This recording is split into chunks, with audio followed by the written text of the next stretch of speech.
How's it going, everybody? Today on the podcast, we've got one of my favorite humans on earth, Hayley.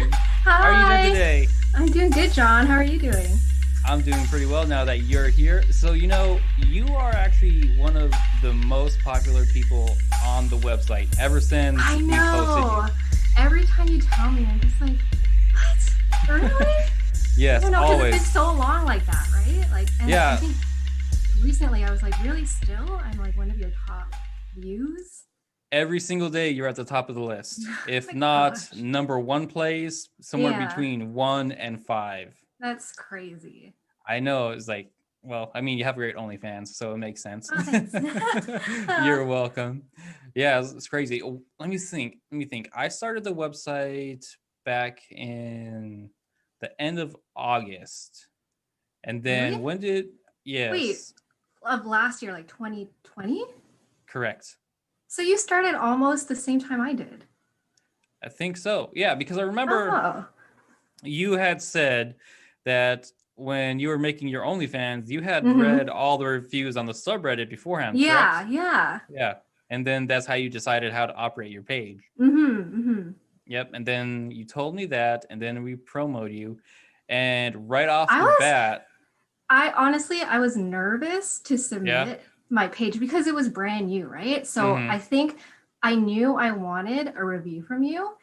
So my goal at the start was actually, because like for a new page, I think you had minimums. Like you're not going to review a page unless it's got like X amount of videos, X amount of pictures or something. So as soon as I hit that, I was like, oh my God, I have to send the email now. And I was like, I'm scared though. Like, I don't know what you're going to say, but probably like the best thing I've ever done.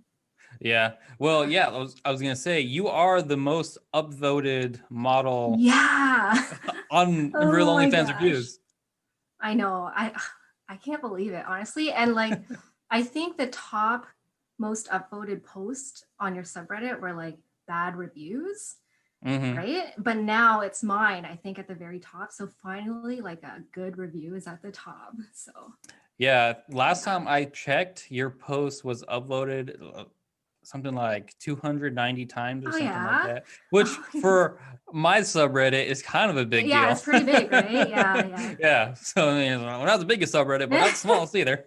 No, I think you guys are pretty big. Like you probably have more readers than people who upvote, I'd say. I don't know. Is that true? Yeah. One of the things I've noticed is I see other subreddits, obviously, and I'll see they have like 280,000 followers or whatever, but they only have like 100 people online.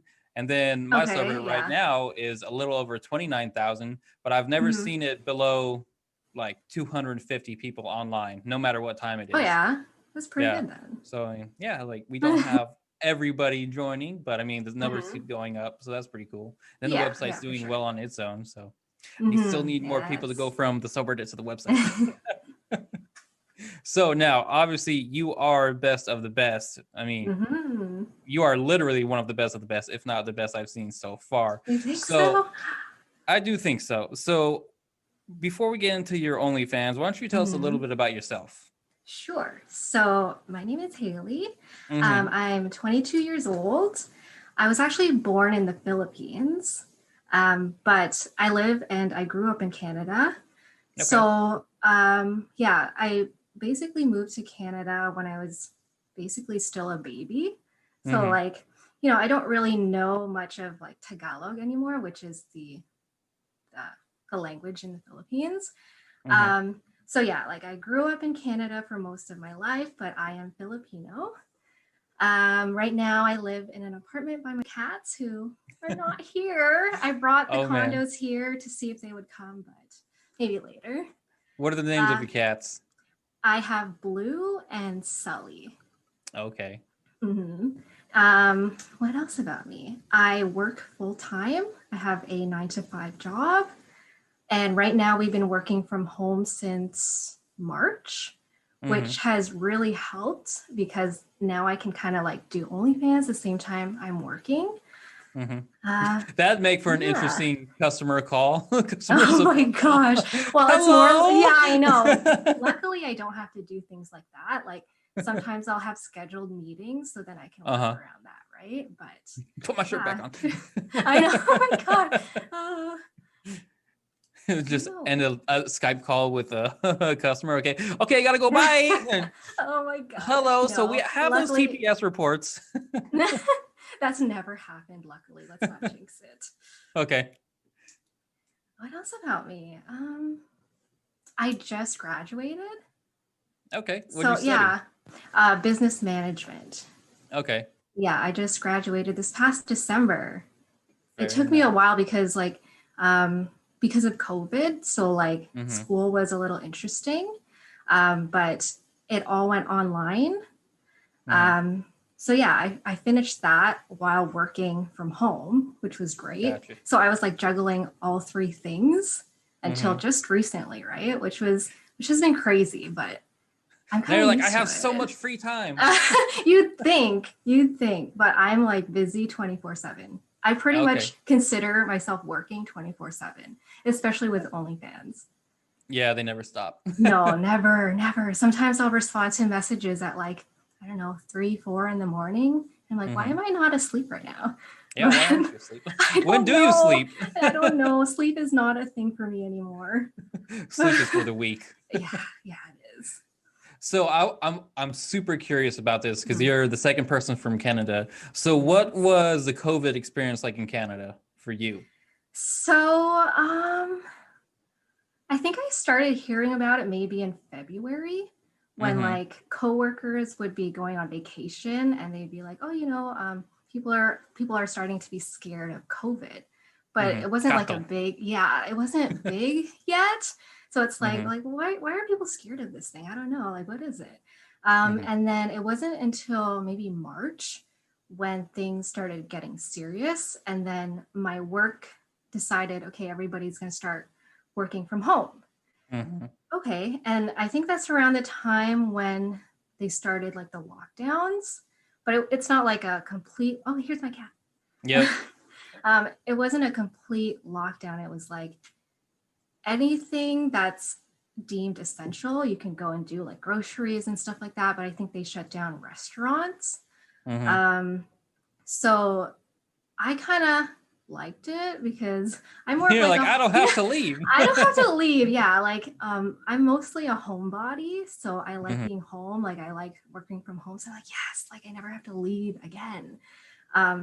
So that lockdown period lasted probably until like June or like summer-ish.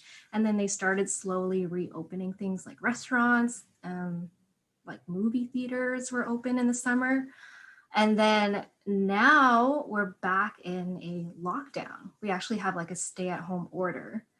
So like only things like groceries are open. You can do like curbside pickups at like non-essential retailers.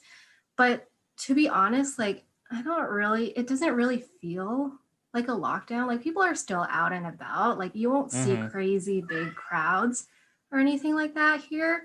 Like I think compared to like Texas, more people are staying home, right? Like I feel like when I think of Texas, everyone is out and about. Like it seems to be normal there for you. Is that wrong?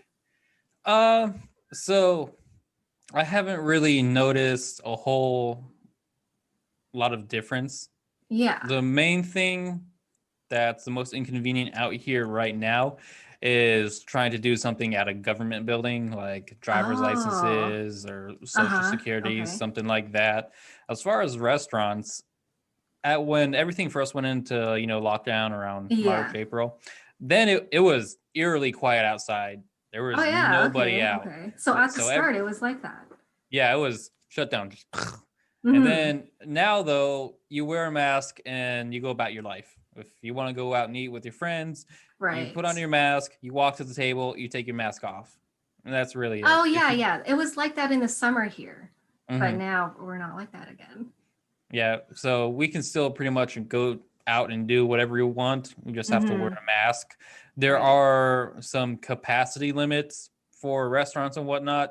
I have no idea if they're following those. I don't know who's checking. Right. at Walmart, I guess they're keeping track of how many people go into the store. Oh, that's one thing I don't like about like COVID is the lineups. Yeah. Like, just to get groceries, sometimes like I'm in desperate need of something, but it's like, do I want to wait in line? I don't know. And it's cold here, right? So yeah, like, do I want to wait in line and it's negative 10 degrees outside? Probably not. Yeah, no, so fuck just that. Makes it harder. Yeah. You know what? I can get toilet paper tomorrow. Oh my God. Order that shit on Amazon. It'll be here tomorrow. Do you remember, like, was this a thing for you guys when like people were hoarding toilet paper? Yes, Yeah. I don't understand that whatsoever. No, me neither. Like, why do you need toilet paper now? What? I know. I was like, how much are you people shitting? Are you, no. Get a bidet. What the fuck? Oh my gosh. Luckily, I didn't need it at the time. Like, it wasn't low. So I'm like, thank God. Like, oh. Yeah, same. I think because I always buy big packs of toilet paper because I don't want to go buy toilet paper. And so when everything went into lockdown, I think I had just bought toilet paper the week prior. So I think there was the same with me. Yeah, there was definitely a difference in the store because it was starting to go to toilet paper pandemonium. I walked into the Walmart. I was like, oh shit, toilet paper. And I had toilet paper.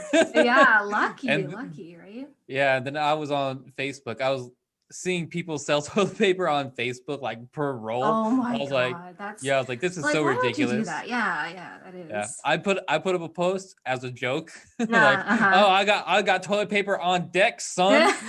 I posted one roll. I bet people were mad at you. So I posted it on Facebook as like $85 per roll, and Facebook took it down. I was like, oh, okay, they did, yeah. I was like, I wouldn't actually sell it, but no, of course not. But some people would take that seriously.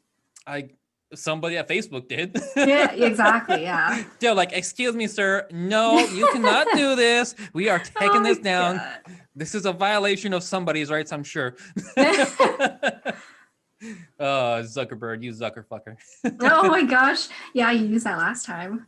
Yeah, I still like the term zuckerfucker. It just rolls off the tongue so nicely. I've never heard of that until you used it. Like, is that a thing people say? It will be. Okay. So it's a you thing. It's a you thing. Okay. It's a me thing right now, but I'm a trendsetter, damn it. I am an influencer now. Oh my God, yeah. Eat my influence. Yeah. I'm an accidental influencer. It's like, well, might as well take advantage of it now. Fuck it. Yeah, you should take advantage. Yeah, so that's why the podcast is here. Exactly. See? That's why the website's there.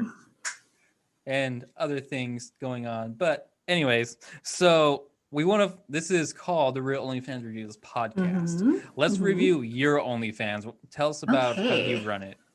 Because it's pretty much, yours is pretty much, like I said, perfect. It's pretty straightforward. So my subscription fee is $9.99.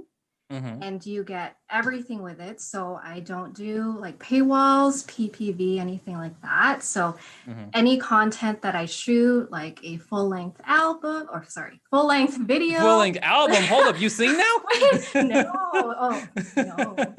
Hayley got them don't beats? Make me sing. No, I can't. No. It's funny because I think I'm a decent singer, but I will never sing in front of people. I'll sing in front of people. Oh, yeah? Like right now. See, beautiful voice. Am I right? Yes, I loved it. You should come out with a full-length album. I should. We see. I have an EP. It could be the only thing on your OnlyFans. That's a good idea. Album. I can put my old band's music on my OnlyFans. Yeah. You should. Did you know I'm a drummer? No. Oh, you mentioned it. And when I was watching the podcast, I was like, oh, I need to mention to John, I used to take drum lessons. No fucking way. I did. How long did you play? Oh my God, like a year. Okay. So I do this thing where like I have hobbies that don't last. I can't make anything. I don't know. Is it my attention span? I don't know what it is. But Squirrel. Like I'll start like earlier. I was like, oh my God. But I'll start something, but I won't finish it. So when I was, how old was I? Maybe I was 12 or 13. For some reason, I was like really into drums. And I don't know what started it or like, I don't know why my mind went there, but I was like, like, Dad, I want to start drum lessons, like randomly. I don't think anything really happened that got me there, but I was just like, I want drum lessons. So I took drum lessons for like a year. I don't know how it went. Like, I feel like as a drummer, you need to like be kind of like good at freestyling or like, I don't know. I was very, improvising. I was very like rigid. So, okay, I would follow the instructions like, okay, like do this beat, but I'm not like, I didn't make it fun, you know? Like I was just following it to the T, but I wasn't putting my own like style to it. So I don't know. But yeah, I did take drum lessons and I had like a drum kit and everything. Awesome. Yeah. So I have taught a few people how to play drums. Oh, so yeah, so what you're talking about isn't unusual. There is a big difference between mimicking what somebody does and coming up with your own thing. So while I can teach anybody to play the drums, them enjoying it and making something of it is completely dependent upon their own mind. So like one of the easiest songs to play is Billie Jean, because it's a very basic piece throughout the whole fucking song. So it's easy to play, and if you like the song, you'll probably enjoy playing the song. But if you stop playing with the music and now you have to do your own thing, you're probably gonna sit there and just play Billie Jean because like, oh, I don't know how to string things together. So there is a difference between being skilled and being talented. So don't feel bad. Yeah, well, when I was doing drum lessons, I was literally just reading sheet music. I think just learning the basics, right? So I think that maybe that's why it didn't seem like fun to me, because I was just like, okay, like 1, 2, 3, 4, you know, like 1, 2, you know, I don't know. Yeah. So when you're learning how to play rhythms, you have to associate something else with it. So if you learn a basic drum beat, you also have to play a song that uses that drum beat so that you get the feeling of, oh, this is how it's supposed to be. So I'm like, so that's how you enjoy it, because I can play drums by myself for maybe 10, 15 minutes and then I'm bored of it. I'm like, okay, I'm done. But if I have my headphones on, I'm listening to music and playing the songs, it's way more fun. Different, that's true. Even better if you have other people to jam with, it's way better. Yeah, if you have the collaborative thing, then everybody gets their fucking brains on the same thing. Okay, so embarrassing, but I told you, like, I took drum lessons, I think I was 12, 13. So me and my friends at the time thought it'd be fun to start like a girl band. Oh man, what was the name? We need a name. Oh my god, I don't remember. It definitely, like, I don't know. I feel like this was around like when like the scene emo thing was maybe, and I feel like our name was like something to do with darkness or black something, you know. Darkness, I don't know.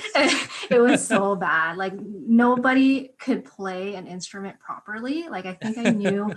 So I was playing the drums, but I knew a little bit of guitar as well because my dad taught me. But like other than that, we were a band who didn't know how to play anything, right? No, there's a lot of those. Yeah, it was just like oh, we have a girl band, but we don't actually do anything.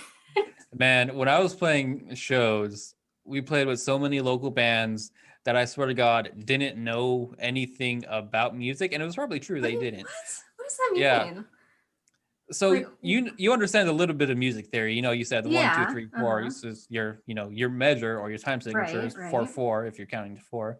So a lot of these local bands, when they started their song, they would all start discombobulated, and like the drummer would start and the bass was like, oh, let me start it now. And then the guitar was like, oh fuck, I'm supposed to be playing.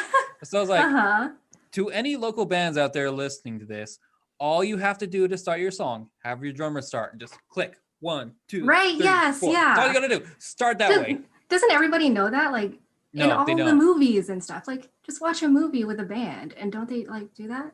Like 1, 2. No. Well, then again, I grew up in the high desert of California, so I mean, they're all stupid out there. Not all of them. I have a lot of good friends back at home. I love you all, but I also hate California. So anyway. Why? Oh, you need to get to that later. Oh, we were gonna do rants, right? Yes, yeah. You didn't say you wanted to rant about this, but I'm interested. I didn't think about it, but yeah, I disdain California because it's truly a terrible place, especially LA. The worst of the worst people on the planet live in LA.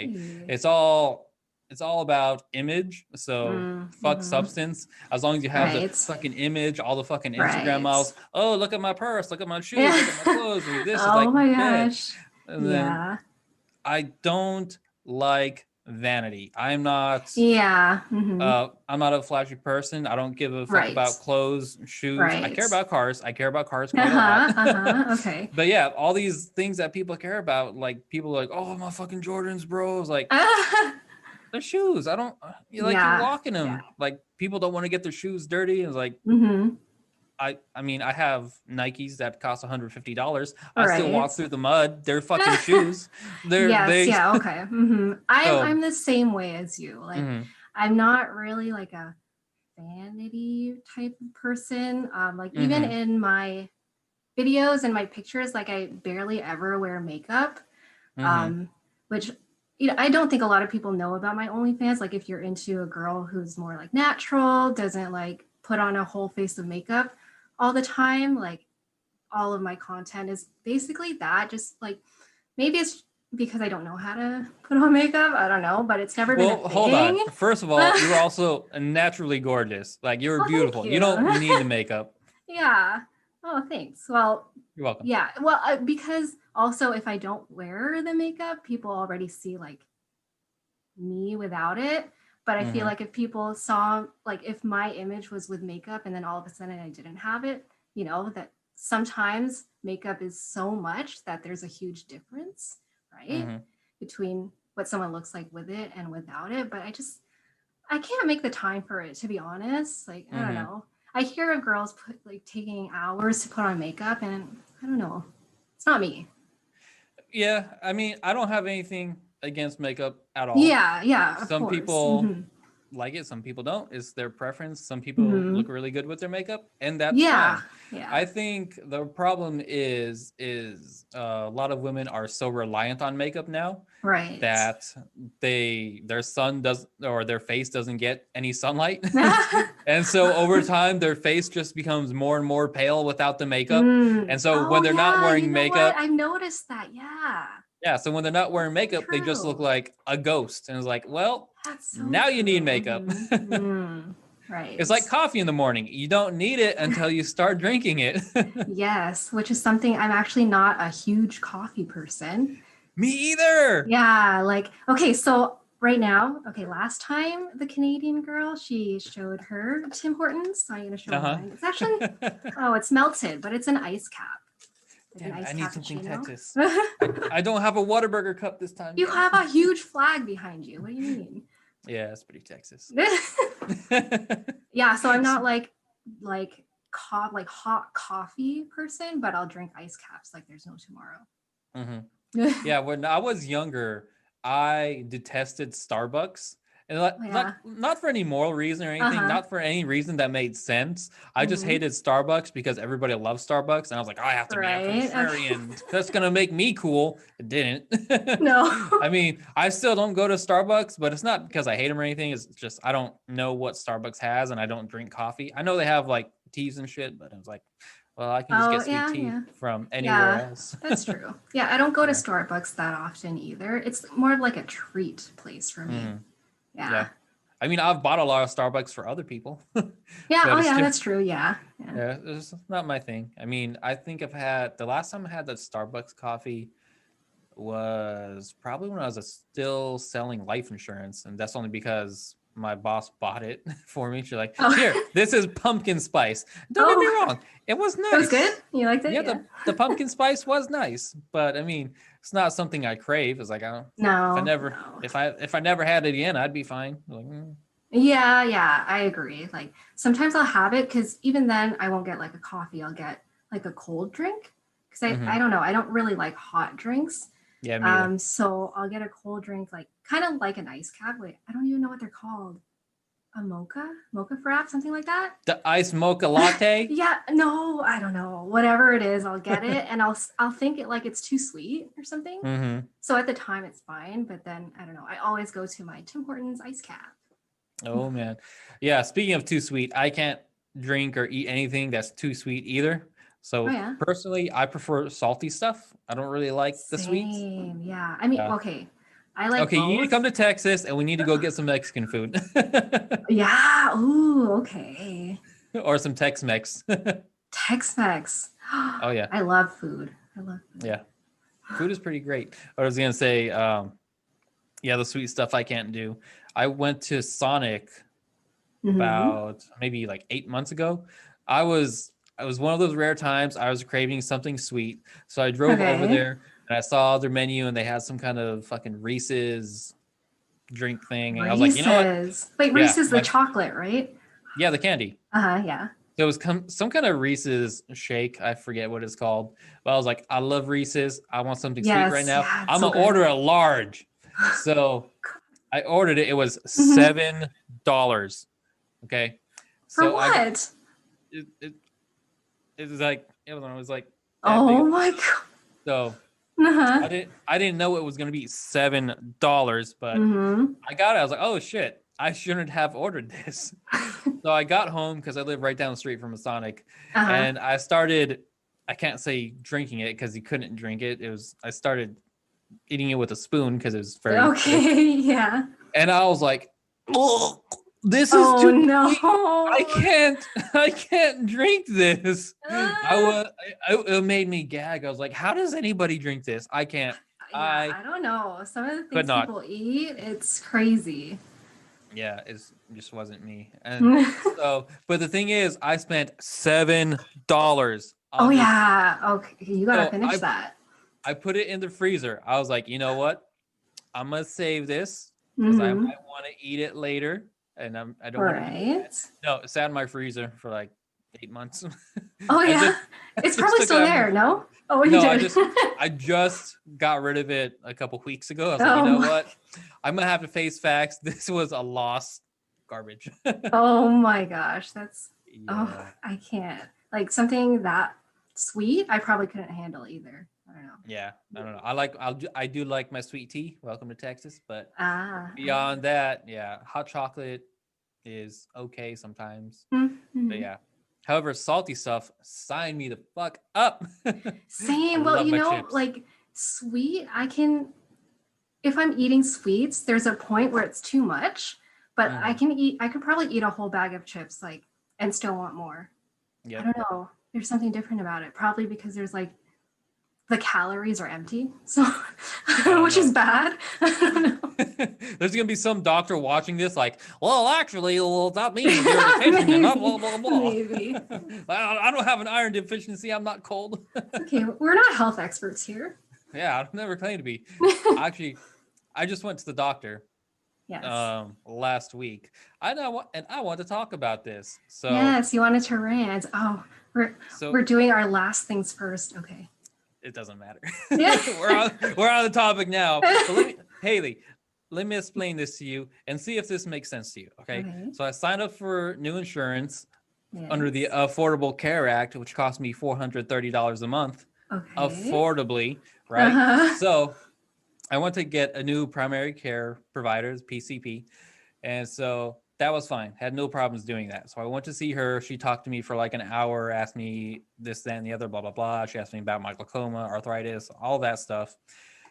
Oh, peachy keen. Not a problem. Okay. So at the end of the appointment, I told her I have an appointment with my ophthalmologist the following Tuesday, and I need a referral because now I have an HMO. I don't know if you Canadians have ever heard of that, but HMO is you have a primary care provider, or PCP, and then they have to give you referrals to go see a specialist so that your insurance covers the specialist visit. Well, I've had glaucoma. We're not done yet. Hold on. It gets worse. I've had glaucoma for a while now. I'm completely blind in this eye. So I've been seeing my ophthalmologist over here in Dallas for a while. Right. So I got the plan I have because my ophthalmologist is covered under this plan. Okay? My ophthalmologist is covered under this plan. So she gives me the referral and it gets approved that day. So that was a Thursday or Friday that I saw my PCP. The following Tuesday, I go to see my ophthalmologist. So I get there, they ask me, oh, do you have insurance? I said, I do have insurance now. Here's my insurance card on my phone because I don't have a physical copy yet. So I give them my ID number, my group number. They say, okay, great. And I go sit down. And so my appointment was at 12:30. So I'm sitting there. It's been about 20 minutes and they call me over. We don't have a referral for you from your insurance. I was like, no, you do. It was sent over already. Right. And they're like, okay, well, can you call your insurance company to make sure you have this referral? So I was like, okay, it's not my job, but okay. Right, so I called my insurance company.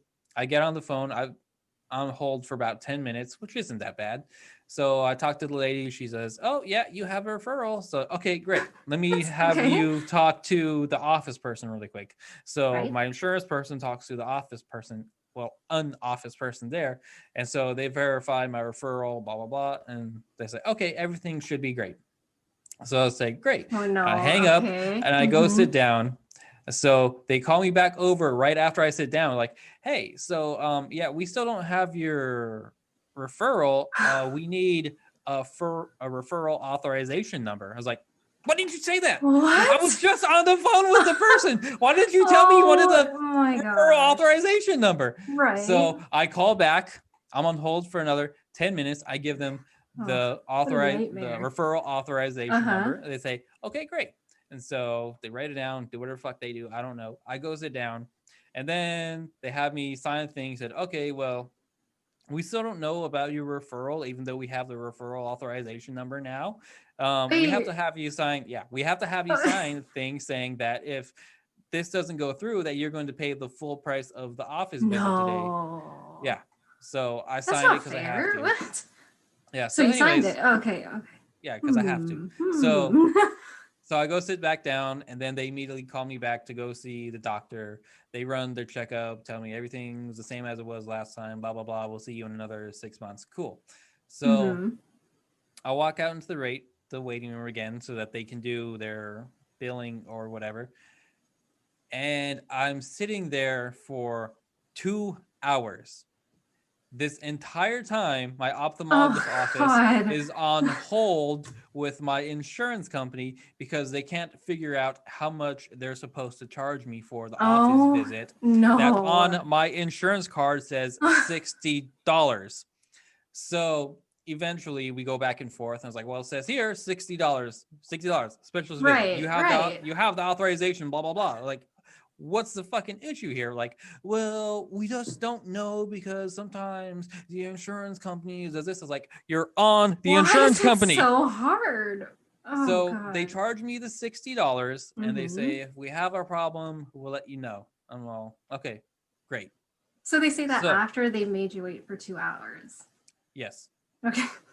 They were on hold with my insurance company that covers this doctor that I want to go see for 2 hours because my insurance company didn't answer the phone, Baylor, Scott and White. So answer your fucking phone. Okay, so I'm paying $433 a month. Yeah. Answer the fucking phone. So they did answer the phone for me, but not for the doctor's office. I don't know. Maybe they hate each other. I don't know. So I have to make another appointment with another specialist for rheumatology for my arthritis so that I can lift my arm beyond that. So yeah, I've got pretty bad arthritis. It fucking sucks. So I need to get a referral to go see a rheumatologist. So the rheumatologist I'm supposed to see is in the same building as my PCP. Okay. Right. Okay. So that same day that my PCP submitted the referral for my ophthalmologist, she also submits a referral for the rheumatologist in the same building as her. Okay? Yeah. Let me emphasize this. The same building. I don't even want to know what's going to... So last week, I go to make my appointment for the rheumatologist that I got the referral for. So I call the rheumatologist office and I say, I need to make an appointment. I'm a new patient. And they say, oh, yeah, we don't have a referral for you. I'm like, God. No, yes, you do. And it has been approved by another doctor in the same building. It's like, well, we haven't gotten a fax for the referral. So I said, okay, well, let me call the office and see what's going on. So I call my PCP. They say, yeah, we've submitted that referral. We can see that it was approved. And they say, did they change their fax number for this other doctor in the same building? And I said, I don't know. I don't handle that. So they tell me, okay, we'll see. That? Yeah, we'll see if they change their fax number or something. Because that's my job now. I work for the fucking doctors. Yeah. So that's why you pay $400 for a part-time job doing this. Yeah, I pay them money for me to do their job. Exactly. So I called the rheumatologist back and say, yes, actually, we do have a new fax number, and it's whatever the fuck the fax number is. So I was like, oh, that's cool. Did you tell anybody in your building that you changed your fax number? No. Cool. Oh. So I call my PCP doctor in the same building as a rheumatologist to tell them that the other doctor in their same building changed their fucking fax number so that they could tell their doctor in the same building that, hey, we have a referral for this guy to go fucking see you. Oh my, why is it that complicated? I don't get it. You should have walked over the papers. Yeah, no shit. So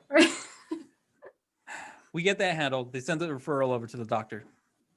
My PCP texted that doctor while I was there seeing her that doctor would be able to see me that week when it's, a few days later. I should have made an appointment sooner, but whatever. My fault. I'll own up to it. Anyway, so they get the referral to the other doctor in the same building. And so I called them back and said, okay, yeah, we do have your referral now. The soonest appointment we have is going to be in 3 weeks. And it's also a televisit only. Yeah. 3 weeks. And it's only televisit. You can't televisit. What is that? Oh, basically, I hold my phone like, hi, doctor. Okay. Mm-hmm. Which I think is garbage. But then again, I'm really young for having arthritis. So most people that go to see a rheumatologist is like 60, 70, 80 years old. So COVID, I understand. I was upset at first. Yeah. But now I understand. Mm-hmm. But anyways, yeah, I just couldn't get over the fucking fact that these two doctors are in the same building and don't talk to their offices. Don't talk to each other. So why weird. Why do you have to fax something to somebody in the same goddamn building? They're in the same fucking building. That makes no sense to me either. The two doctors texted each other in front of me while I was there. Wait, they texted each other? Yes, they can contact and communicate with each other, but their fucking offices can't. Welcome to the American medical system, everybody. That's so weird. This will conclude my TED Talk. And that's all because of insurance, right? Like they need proof of insurance and this and that and whatever, right? Because I always hear stories about that. Like people in the States, they won't get into an ambulance because, I don't know, their insurance doesn't cover it, or I don't know, some crazy things like that. That's insane. Yep, that's true. That's real. That is a real thing that happens. Or it's really complicated. Like they have to, the ambulance, I don't know if this is true because I'm not American, but I hear stories where if you're in an ambulance, they have to take you to the hospital that covers you, or a doctor at the hospital, a specific doctor has to cover. I don't know. It's weird. Completely true. Okay. So let me elaborate.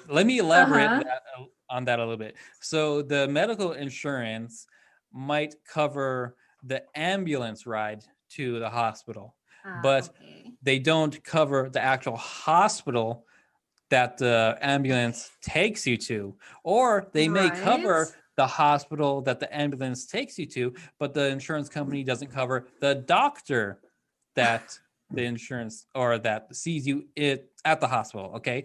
Or maybe the insurance company does cover the doctor, but the insurance company doesn't cover the products that the doctor uses, or maybe the insurance company doesn't cover one of the nurses that sees you. Maybe the insurance company doesn't cover one of the specialists. So you could ride in an ambulance to the hospital to see a doctor that are all in your network and still have to pay for other doctors that had to see you because the other doctors in that hospital are not part of your insurance network. I don't get it. What? My mind is... They can't connect the things. I don't get it. How do you get any proper health care? I don't get it. It's weird. I don't know how it works. So also the products that the hospital uses for you may not be covered by your insurance plan. There may be saline solution A that is covered by insurance, but the doctor used saline solution B because they were out of A, and saline solution B isn't covered by your insurance.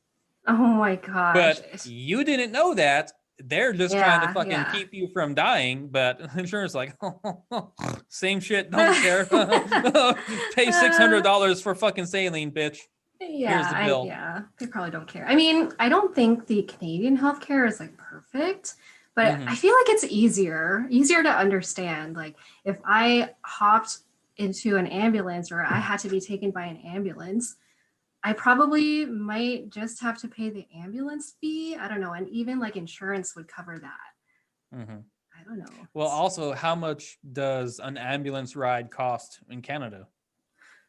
Oh, I don't know, but it's probably cheap. Like, I don't know, $20 maybe. So here, maybe 50. So here, an ambulance ride that takes 10 minutes could cost, $2,000. I hear that people will like take an Uber instead of an ambulance. But what if you can't say otherwise? Like, what if, I don't know, you're unconscious? Doesn't matter. I mean, and you get hit with a bill after. They just say, it's so unfortunate that you were injured so badly and you had to use our services. We really care about your health and safety. Oh yeah, so sad. We took you to the hospital while you were unconscious, and here's a bill for $17,000. Thank you very much. That's insane. I see it on Reddit all the time where people post their bills from like an American hospital, and it's like hundreds of grand, $100,000 or something. So, it is pretty fucking insane. That's crazy. But welcome to America. I do want to say though, like, I'm so glad that I live in Canada because of the healthcare. So personally, like, I was in the hospital a lot when I was younger for my older brother who was like, he had a tumor. So we were always in the hospital. And like, if we were in the States, I don't know, maybe we'd be like in so much debt right now, but that's not, it's not a thing, right? Because of the healthcare system. With small kids or minors, there's programs. It's different. Okay. Well, that's good then. I mean, you're still going to pay a lot of money to, get your kid healthy and whatnot, but there's programs to help you out with it. And also it's illegal not to treat them. Okay. Yeah. So same here in Texas. If you go into the ER, it is illegal for the ER not to treat you. So you might not pay them, but they have to treat you. So, and then if you don't pay them, it goes onto your credit, then bill collectors try to call you. But you will still get the treatment. So that's good.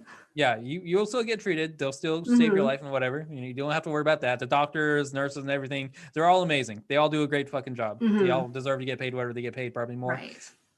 They all save your life. But you're still going to get a bill, but it's illegal for them not to treat you. So anybody, if you get into a car accident and you're hurt, just go to the fucking hospital. You can deal with the rest later. Yeah, that's true. Because I hear stories of people like, oh, I'm just not going to go to the hospital because I'm scared of the bill, like in America. Yeah. Which is understandable, but like I said, they have to treat you. Yeah. So it is what it is. Anyways, back to OnlyFans stuff. Yes. Where were we? How did you get started on OnlyFans? Like, how did that all happen? Okay, so basically OnlyFans was like a meme to me at first. That's what I knew it as. I think how I heard about it was like, it was an Instagram post, like it was like a 18-year-old girl in front of a house, like, oh, thanks OnlyFans, insinuating she had bought the house because of OnlyFans. So that's what it was to me at first, like meme, funny, haha. But I think what really got my mind thinking more about it was on the front page of Reddit, there was like an AMA from an OnlyFans girl. And she was talking about like how much money she's made and like how well she's doing on it and basically all about OnlyFans.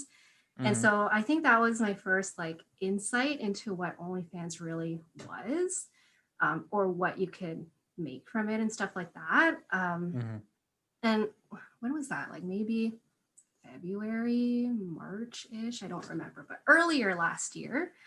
But even then, like I didn't jump at the chance for it. It was always kind of like in the back of my mind, but her AMA on Reddit was like the first, like, oh, maybe this is an option. Maybe I'm interested in it. But like I said, that was at the start of the year.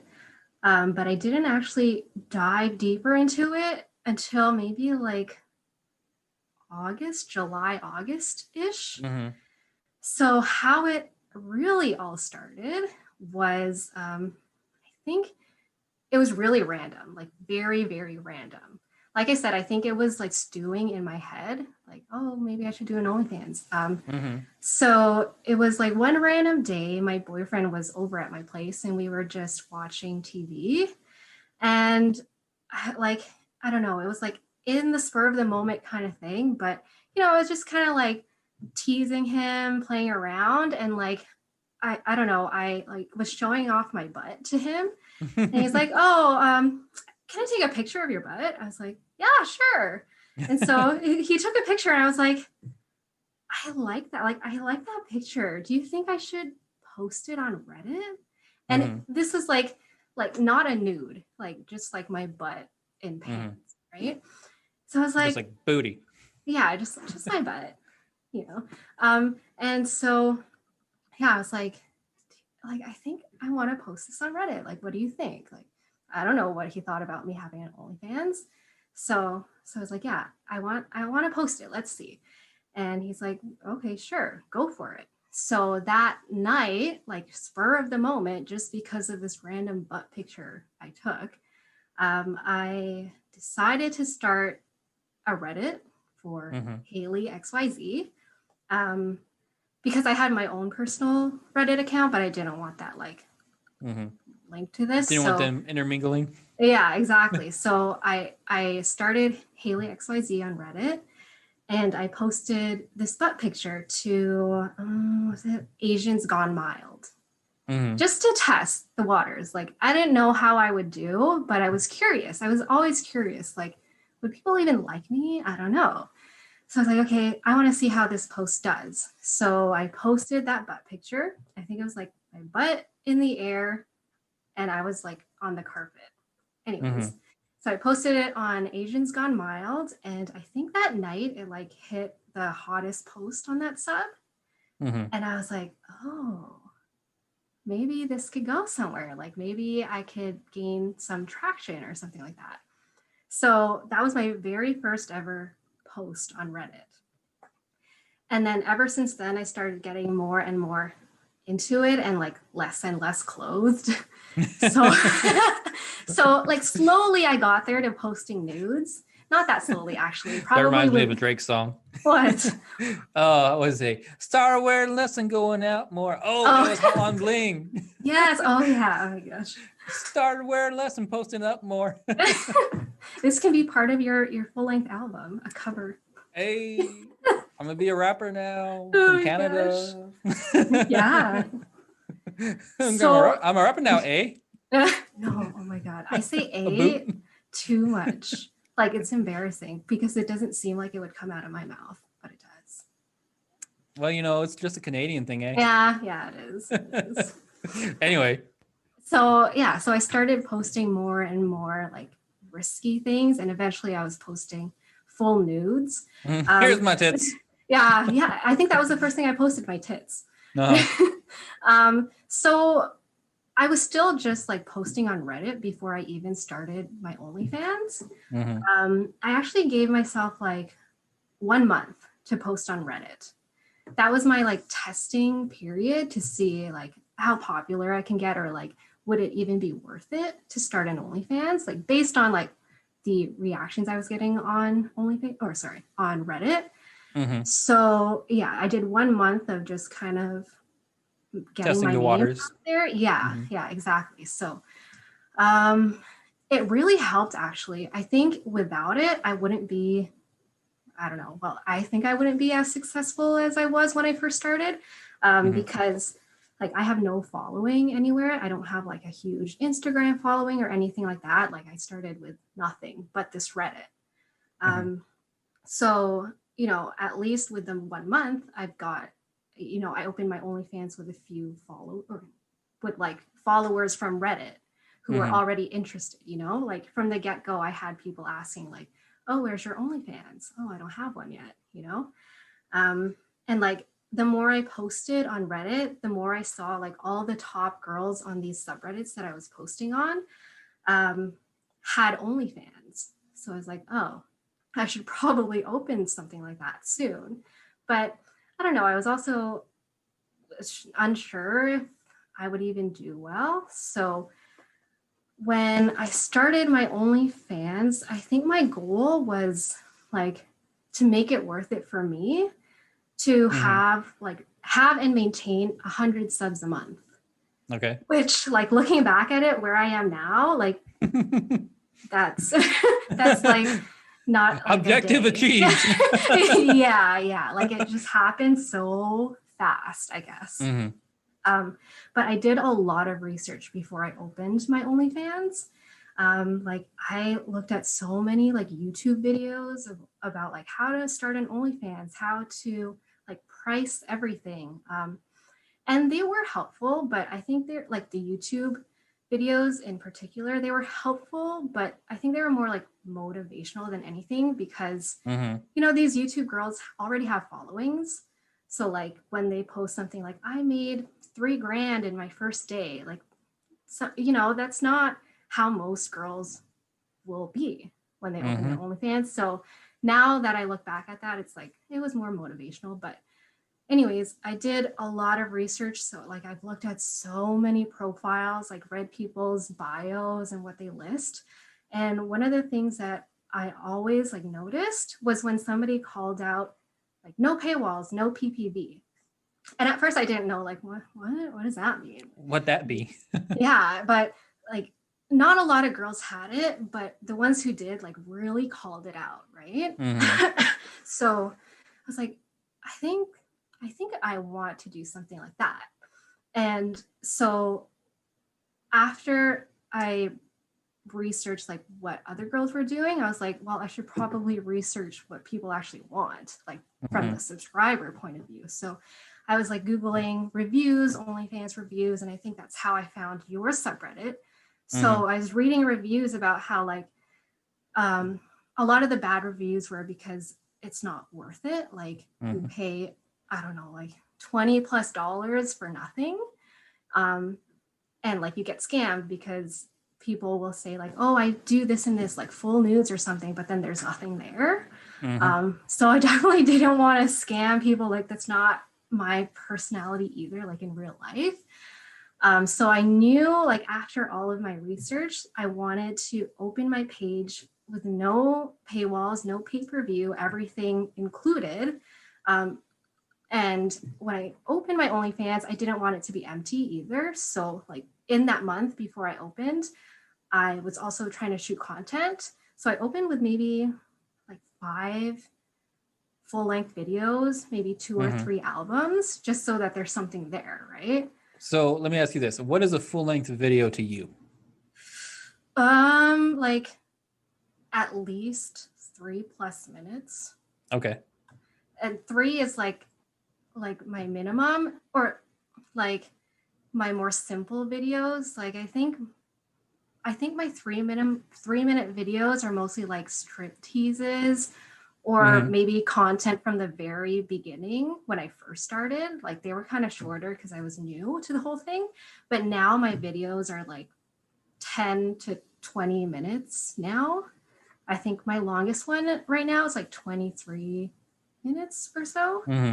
Yeah. So now when I shoot my content, I try to at least be more than 10 minutes. And usually it is, but yeah. Gotcha. So with your subscribers, what do you think matters more to them? Pictures or videos or interaction? I get more interaction with pictures, but no, I mean like what do your subscribers want more of? Do they put a bigger emphasis on the pictures, the videos, or being able to speak with you? I think a lot of my subscribers like being able to talk with me, so the interaction. I actually don't get a lot of people talking to me, which surprises me, but I guess some people just want to be there for the content and not really talk to me. but the subscribers that do talk to me love it. And I've been talking to some subscribers since like September, since I started. And some of them talk to me every day. Right. And so I've developed like friendships with my subscribers. I know things about them. They know things about me. And yeah, I don't know, like even some of the content that I put out is because, you know, I've talked about it with somebody like, oh, I think this person will like this. Like, for example, I got this new 4K camera and I wanted to test out the night mode or whatever. Is that what it's called? Night mode. So I thought of my idea like, oh, I want to do this video where I'm like playing with myself in night mode, like kind of like a creeper shot, like peeping Tom kind of shoot. And like when I was about to film that, I was like, oh my God, this subscriber, like this guy that I talked to, he's gonna love this video because I know he likes that kind of stuff. So there's things like when my fans talk to me, like, you know, I want to give them things that we've talked about that they like. Yeah, I don't know. I think it's the interaction that people really like from me. But I do like I post a lot of things. Like I'll post 2-3 full-length videos every week, 2-3 full albums every week. So, you know, if you want videos, if you want pictures, you're gonna get all of it, right? So yeah, personally speaking, for me, I mean, I'm really there for the video. So like most people are OnlyFans, you know, when we're trying to take care of business. So for me, yeah, videos, I mean, pictures are cool, but I don't really care. If the people I followed didn't post any pictures, don't care. Don't care. Don't care one bit. As long as you got the videos that are there, because that's what I'm there for. That's what I care about. Yeah. I always thought like it was opposite. Like I used to think that people preferred my pictures over everything because they got the most likes and the most like interaction, like comments and stuff like that. But I think that's not exactly accurate, like the likes and things like that, because I think it's easy for somebody to just like click like on a single picture.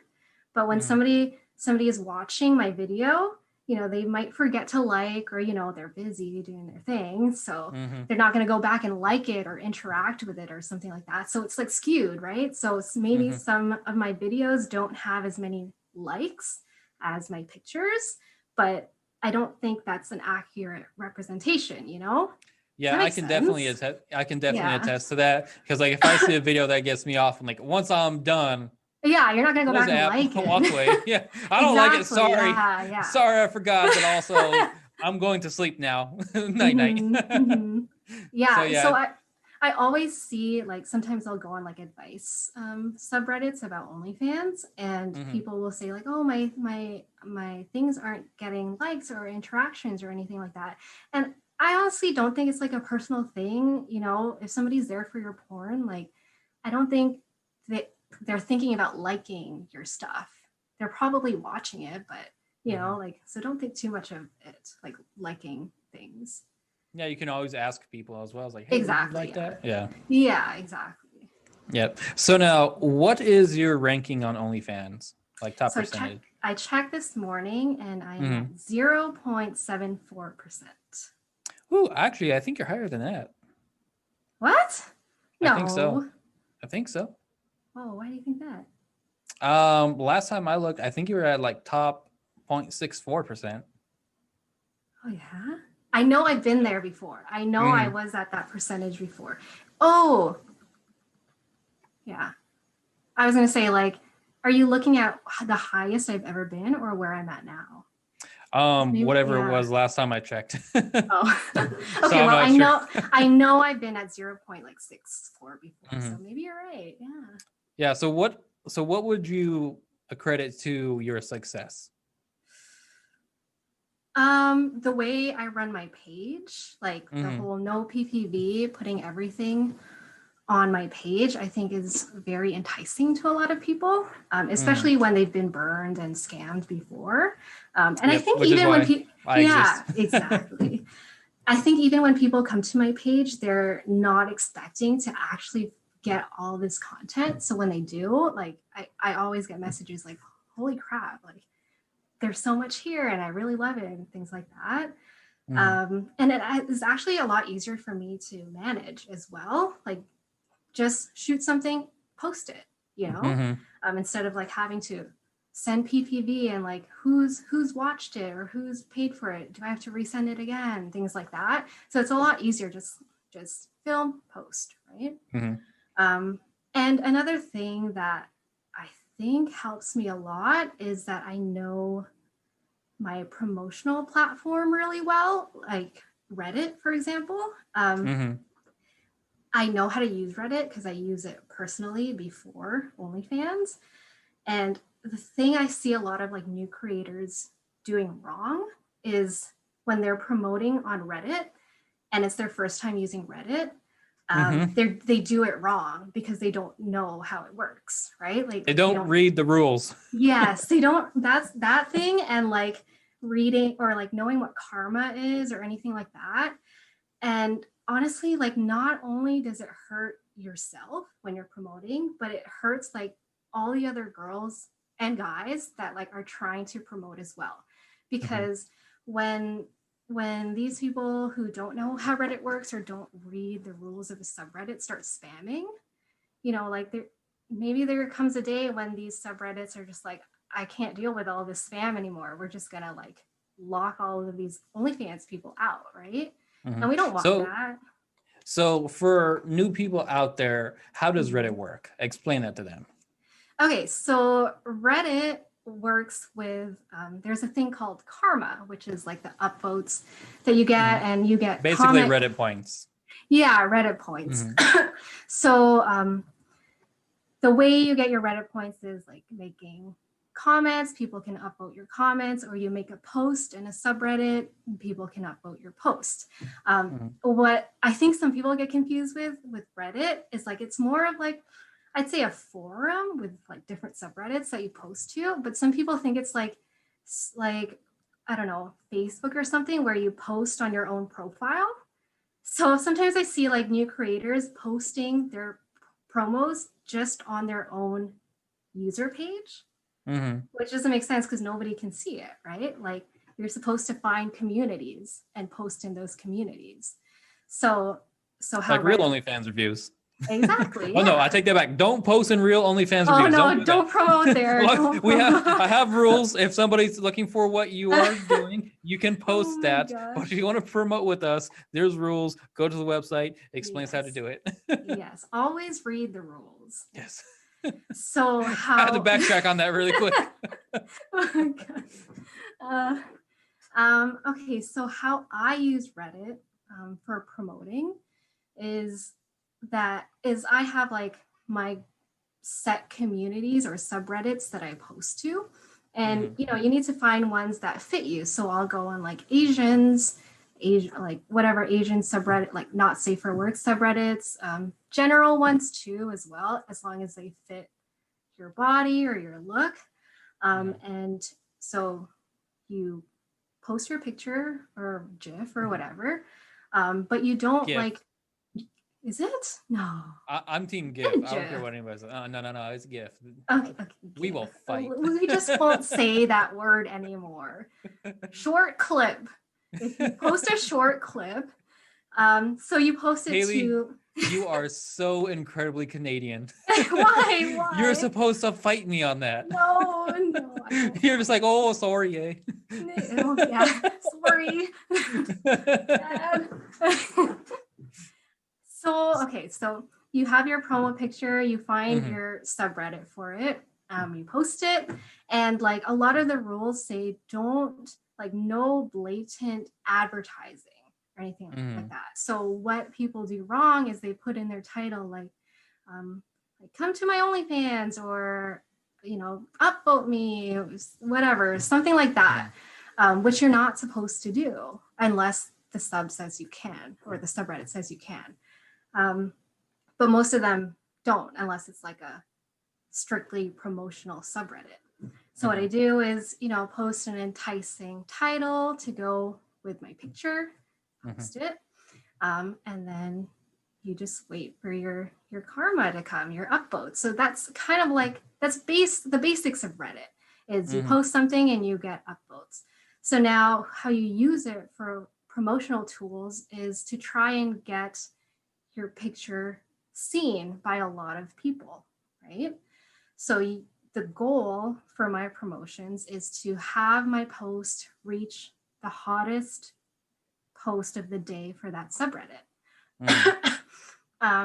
Because if it's not at the top or like the front page of that subreddit, you know, you might get a few views here and there, but you want to get the most out of your post. So I actually had a lot of what's the word, like trial and error with this, because when I first started posting on Reddit, I would just post whenever. Like I'd take a picture and I'd post it as soon as I took it, which was fine. Like sometimes you get lucky and you post it at the right time and your post gets hot. But then I like once OnlyFans really started being more of like a real business to me, I really had to research more about like how I can really promote myself on Reddit. So I had the background and knowledge of how Reddit works, but now it's all about kind of like the timing of it, of my posts. So I did this thing where, okay, it was such a waste of time. It really was. But I did this whole like research thing where I took all of my subreddits that I post on and I researched like the hottest posts of the month on those subreddits. And I looked at the times that they were all posted just to see if there was like a pattern, right? Like, how to break the algorithm. Oh yeah, I really was. I was trying. So I had like a whole spreadsheet. So like, wow. In this subreddit, you are in Microsoft Excel doing all. Oh my God. I love Excel. Like I don't know what it is. So anytime I can use it, I'm like, okay, so many I'm gonna make a spreadsheet. So yeah, like okay, it was such a waste of time. But anyways, except for the spreadsheet, that was amazing. Yeah, it was fun. It was fun, but whatever. The actual data wasn't accurate. So I'll tell you why. So, so say for example, like I don't know, Asians gone wild. Like I'd like pull up all of the top posts for the month because you can sort by that. And I'd like look up the time. So I'd like jot them all down or like yeah, whatever.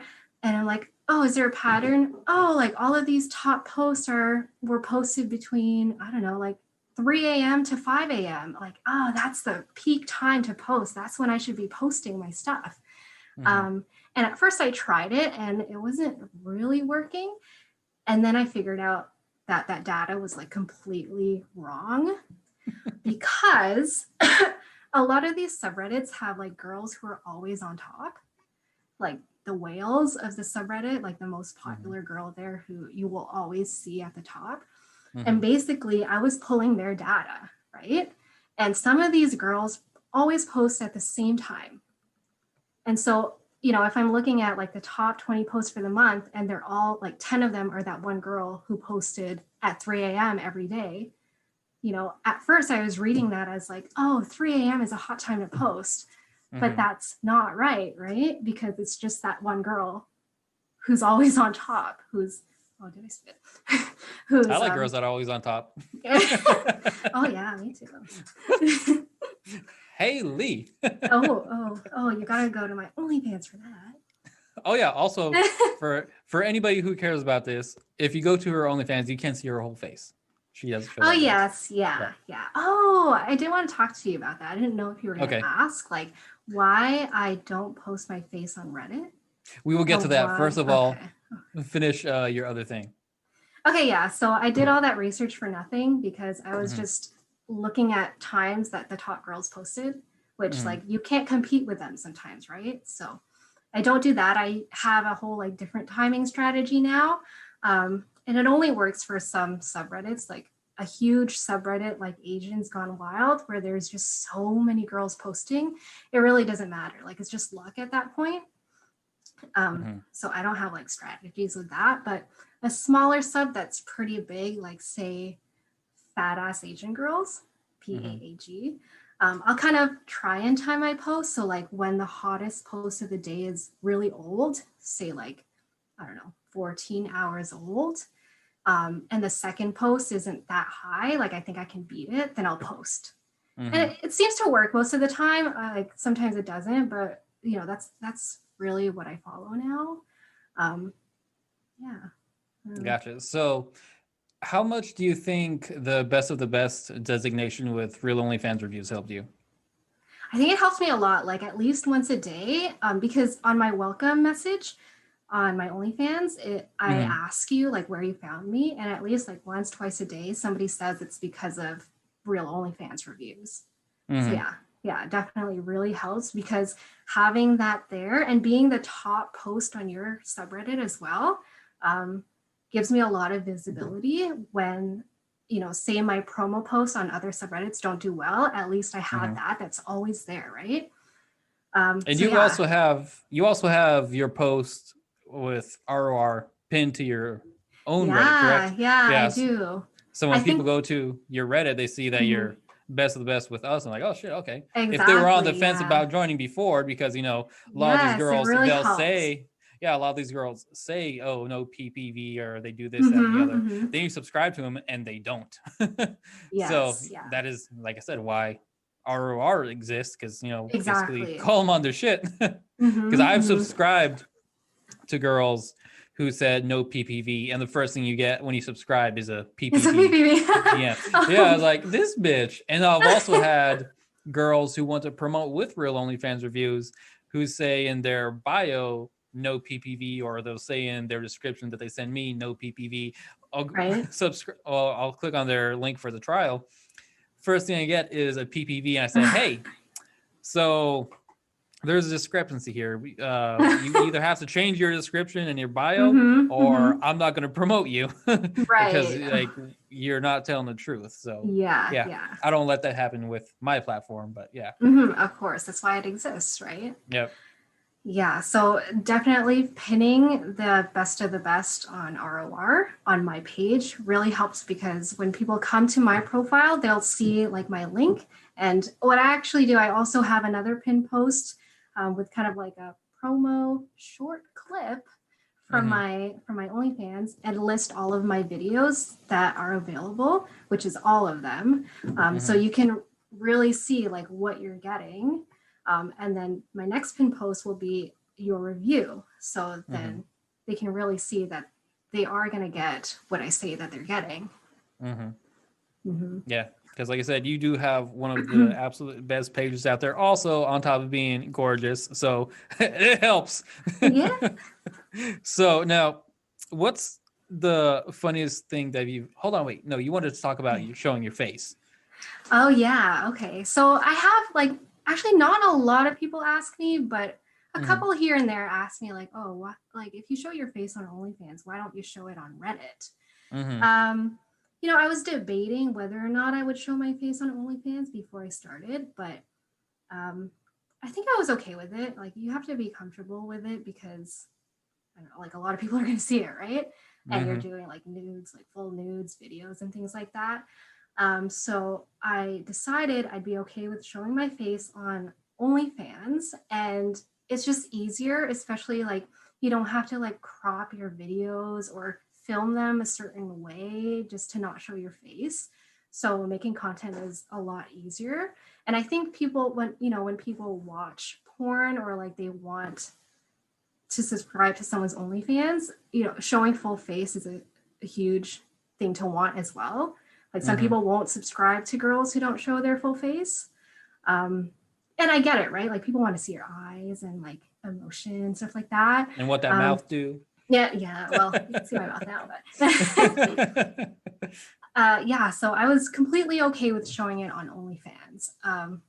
So Reddit is completely like a different story, because so many people have access to Reddit, and I just kind of want to like minimize my risk of being found out, I guess. You know, somebody on Reddit could potentially like stumble upon me without kind of meaning to, if that makes sense. Like, you know, Reddit can lead you to this subreddit, that Reddit, I don't know. So I kind of just want to minimize that on Reddit, just because it's so open. anybody can see my posts if they wanted to, but having it behind my OnlyFans subscription helps to minimize being seen, I guess.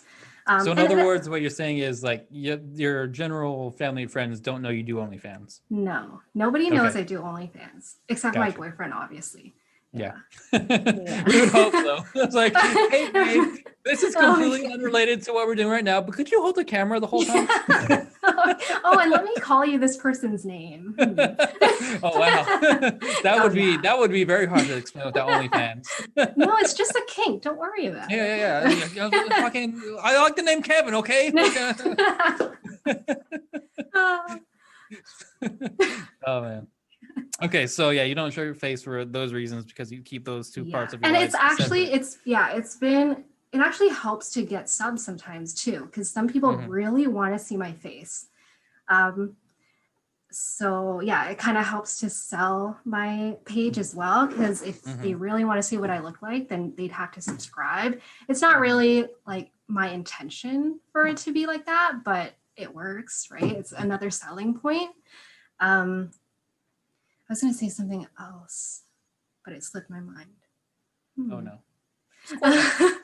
Oh no. So there was a point in time when I was debating if I should start showing my face on Reddit. Like I thought maybe it would help me get more upvotes or just get more seen. Because like if, like seeing somebody's full face, somebody might upvote it more. Or like, I think I have a nice overall face, and sometimes I think it, like the full face would really help me, but yeah, I'm not at that point yet where I'm comfortable really showing it to so many people, Yeah. So now you do have a regular full-time job. Yes. So I'm not asking you how much you make, but what do you get more income from, your regular job or OnlyFans? OnlyFans. Like by a lot, by a little, because I know how much top 1% makes, and you're above top 1%. Yeah. So because I started OnlyFans in September, technically I made more money with my 9-to-5 job. But if it was like a year-round thing, I would make like so much more money on OnlyFans. Yeah. So now, with that being said, I mean, obviously one of the reasons you don't show your face is because you don't want, general coworkers and whatnot to find out about you. But at what point does, showing your face and making more money with OnlyFans pretty much negate having a regular job to where you can say, you know what, fuck the regular job, I'm just going to do OnlyFans and build from there? Right now, I haven't really thought about like quitting my job or anything. And I think the only reason is because I work from home. Okay. So like, it's like, I can do OnlyFans things while I'm working, or like if there's downtime, like shoot a video or like do a custom, right? I have that flexibility. Or even if it's a busy day, like right away at 5, sign off, just go straight to OnlyFans. Like there's no commute or anything like that. It might be a completely different story if I was working at the office, just because like I don't know, I wouldn't be able to do anything at work, right? So I might have a whole different perspective of keeping my job. But also like, I don't know how stable OnlyFans is. Like, yes, I'm actually making pretty consistent money right now. Like month to month, it's pretty consistent, but I don't know how long that's going to last, right? So, yeah. See, if I were in your situation with your income, what I would be doing is I would quit my regular job so I could just go full force into OnlyFans, and then the money I make from OnlyFans, start putting that into rental properties. So you can finance, I don't know how it works in Canada, but here in the US, if you have decent credit, you can finance a house with as little as 1% down. So you take 5 months earnings, put 1% down on 5-6 houses. If you're charging $2 or $2,000 a month for these properties, I mean, there's your $12,000 right there per month, and that is going to be relatively stable. And then while you're doing that, you can still do OnlyFans. You have that income mixed with this income. And then after you have a little bit of equity on your houses, refi those houses, and then put that money down on more houses, and then you could build a real estate empire that way. Well, So, okay, so if I had your situation, that's what yeah. I would do. But how do you handle your bag? What do you do with it? So when I first started OnlyFans, Mhm. I knew that my money was going to go to my student loans. So Mhm. that's like my priority right now. Mhm. Other than that, honestly, I haven't touched my money. Like it's just Nice. sitting. I haven't done anything with it other than like buying equipment like Mhm. cameras, lighting, things like that. But How it's much have you literally spent on that? uh okay. I spent like with everything like equipment, like toys, Mhm. like lingerie and stuff. It's in the like multiple thousands, like probably 6,000. Like I bought a new Okay. computer as Mhm. well for it. It might even be more. Like I'm gonna say like 6 to 10,000. Okay. I spent But on equipment and you things like didn't that. spend all that up front. Like this is just No, things you no. acquired over I time. bought over time, like as I found things that I Mhm. needed, I spent the money on that. But like for Mhm. personal things, I haven't spent any of it. And another reason too was like for taxes. I wanted to make sure I had money for taxes. Mhm. Um, yeah, but it's literally like at first I need to pay off my student loans and then I don't know, maybe invest it. But I think real estate for me won't be it Mhm. because it's expensive here, like Mhm. really expensive. I don't know what it's like in Texas, but Mhm. It it's depends on where you crazy. are. Are you outside of a major city? Are you in a major city? I'm in like Toronto area. Oh, So Toronto. yeah, Toronto. Toronto. Toronto? Toronto.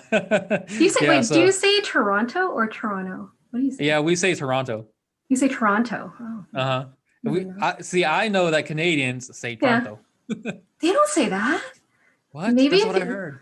if somebody from Toronto won't say Toronto. No, The Toronto. the T at the Yeah, last T is silent. It's like Toronto. Oh, Toronto. Toronto.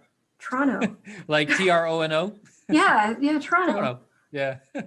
Yeah. See, in Texas, don't move here. Real estate Why? isn't Wait, that no, okay, expensive. wait. Go back to not moving there because Yeah, I your always joke. real Hmm. estate isn't that expensive in Texas. So don't move here. Don't ruin it. See, Oh, all the people who are all about Cali, I'm from there. Don't tell anybody I hate it. okay. So all the people who got tired of the bullshit in California and the high Yeah. cost of living and all that are moving to Texas because it's a better place to be in every sense of the word, except for maybe scenery. But taxes are lower, Oh. property is more affordable, and Uh-huh. traffic isn't as bad. There's more space, blah blah blah. So Right. your Okay. money goes a lot farther in Texas than it does in Yes. California. Yeah. But the problem Okay. is all the people with money in California are leaving California and then coming to For Texas. Texas. And Oh my then the gosh. other problem with that is they're also bringing their politics with them to Oh. Texas. So Mm-hmm. basically, they voted for bullshit that didn't work in California, and they're voting for the same bullshit that didn't work in California. Oh, And that's not good. Mm. yeah, so that's why I say don't move here unless you're gonna move here and be Texan without I your bullshit of always where you I always joke about moving to Texas because don't you do guys it. have like no income tax or something like that? No state income tax. Yeah, see? Mhm. I Girl, need that. move to Texas. You got I friends in need a Dallas. tax break. I really do. I Come to honestly, okay, Texas. I don't know when we're gonna rant about taxes, but like the Do it amount right of now. money. Okay, so I'm doing my taxes right now. Uh-huh. It's not like complete yet, and I'm not like I'm doing it myself. So I don't know Mhm. Google. So I don't know how accurate it is. You guys don't have TurboTax in Canada? We do. That's what I'm using, but like Uh-huh. some of the things there because I have to file as like self-employed for this Mm-hmm. income. Like I don't know like the some codes that you have to use and this. Like I don't know if I'm filing my what's the word like the money I've spent for my business expenses. Gotcha. I don't know if I'm filing my expenses properly. The words for the things to spend money. What is that? What is English? I don't remember. Okay, so right now it says, oh, what's the number? I think I owe like 15 grand in taxes. Mm-hmm. I don't know how accurate that is right now, but like that's not the only thing I lose out on, right? So like other than taxes, there's the like OnlyFans 20% cut. I'm Canadian, so I always also like have the exchange rate, which I guess sometimes is better because right now the Canadian dollar is less than American, and I get paid in US dollars. So when you exchange it, it's technically more, right? But I can lose out on it depending on the exchange rate. So for example, when I first started back in like September, the exchange rate was like $1 is 133 Canadian. And now it's dipped down. So now $1 is like 1.27 or something like that. And the difference, like it makes a difference because back then, the same amount of money that I cash out is actually less because of the exchange rate, right? So like I lose money all different, like to all different things like banks, exchange rate, OnlyFans, this and this. So like say my 10 business. I know, and I don't like it, but I have to do it, right? Yeah, what is So like at the end of the day, my $10 subscription is literally like $5 in my pocket. Right? So yeah. So it's, you know, when I'm doing my taxes, it's like, I know there are people who don't do it and they can get away with it and stuff like that. But like, you know, I like to do the right thing, and like I would feel so wrong not doing it. And so I have to file. See, I'm not sure how things work in Canada, here in US land. So what we would do is we set up a corporation, some kind of business. And so then we don't actually make any money. Our corporation makes the money, and then we can be an employee of the corporation. And then we do have access to both our personal bank accounts that we get paid from the corporation, you know, minimum wage. And you also have access to the corporation's bank account. So you don't actually have to be making any money. Your corporation is one that makes money, and then the corporation has to pay your taxes, but there are so many different tax write-offs, you know, for OnlyFans, you know, your space that you film in is a business expense. Your electricity is a business expense. Your utilities are business expenses. Your transportation, if you have to go somewhere, is a business expense. Your phone is a business expense. Your internet's a business expense. Your equipment, your computer and everything, that's a business expense. Those are all tax write-offs. So as long as you have a good CPA, you really shouldn't pay much in taxes. Maybe that's what I need. I need an accountant, but... I'm an accountant. What? I have a job as an accountant. Are you an accountant? No, I'm talking about the TikTok. Are you on TikTok? I got banned from TikTok. Oh, so you didn't see the accountant TikToks? I don't think so. Oh my God. I'm so lost. There's a sound where somebody's saying, if you don't want anybody to ask you about your job, to say you're an accountant. Oh, okay. So people who do OnlyFans just tell people, I'm an accountant. Yeah, so that nobody asks them questions. Start using that. Oh, yeah. So that's where that came from. I'm not an accountant. Oh, you really convinced me. I'm very gullible. Oh, because you're Canadian. You're so nice. You guys are so nice to that's each other. what it is. I know. But still, move to Texas. Yeah. That's pretty. Well, you can move to Texas. Okay, I will. I get a free pass. Yeah, you get a free pass. You know, come to Dallas, Houston. No, don't go to Houston. Take back San Antonio. If you have to go to Austin, you know, it is what it is. But you know, I'd say rural Texas is anywhere outside of Austin. We still love Austin. Yeah, Austin is still Texan. They're just a little weird for Texas. Why? I don't know anything about Texas. So Austin is where all the liberals move to. Oh, okay. Yes, a very liberal state. However, Dallas is also kind of known to be more liberal than the average Texas area. So big cities in America are usually Democrats or liberals. That's just how, I don't know why, that's just how it ends up working. But yeah. Anyways, we're not going to get political here. Okay, yeah. So what has been your funniest situation on OnlyFans so far? Okay, so my funniest experience is actually like my most embarrassing experience. Okay. I edit like all of my videos. Like I do like transitions. I'll crop the start and the end where like I turn off the camera and turn it on. So for this one video, I was shooting like a boy girl with my boyfriend, and we finished. I edited the video and I posted it. I didn't think anything of it, and then shortly after, I started getting these like weird comments. Like somebody commented saying like, "Oh, like that was so funny," or like, "Oh, I love the blooper," this and this. And you're like, what? Yeah, I was like, what are you talking about? And then somebody commented, quote, "Was that weird?" unquote. I was like, I'm intrigued now. What? Yeah, and then I was like, oh my God, it like hit me like a ton of bricks. I completely like remember the moment. So at the start of this video, the premise of the video was like, I ran out of protein powder and I need to find some, and I know exactly where I can get some.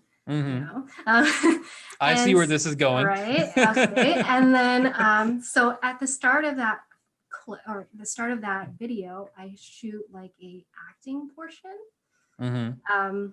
And so I say my lines, blah, blah, blah. And then at the end, I kind of do like I'm trying to do like sexy lip bite kind of thing.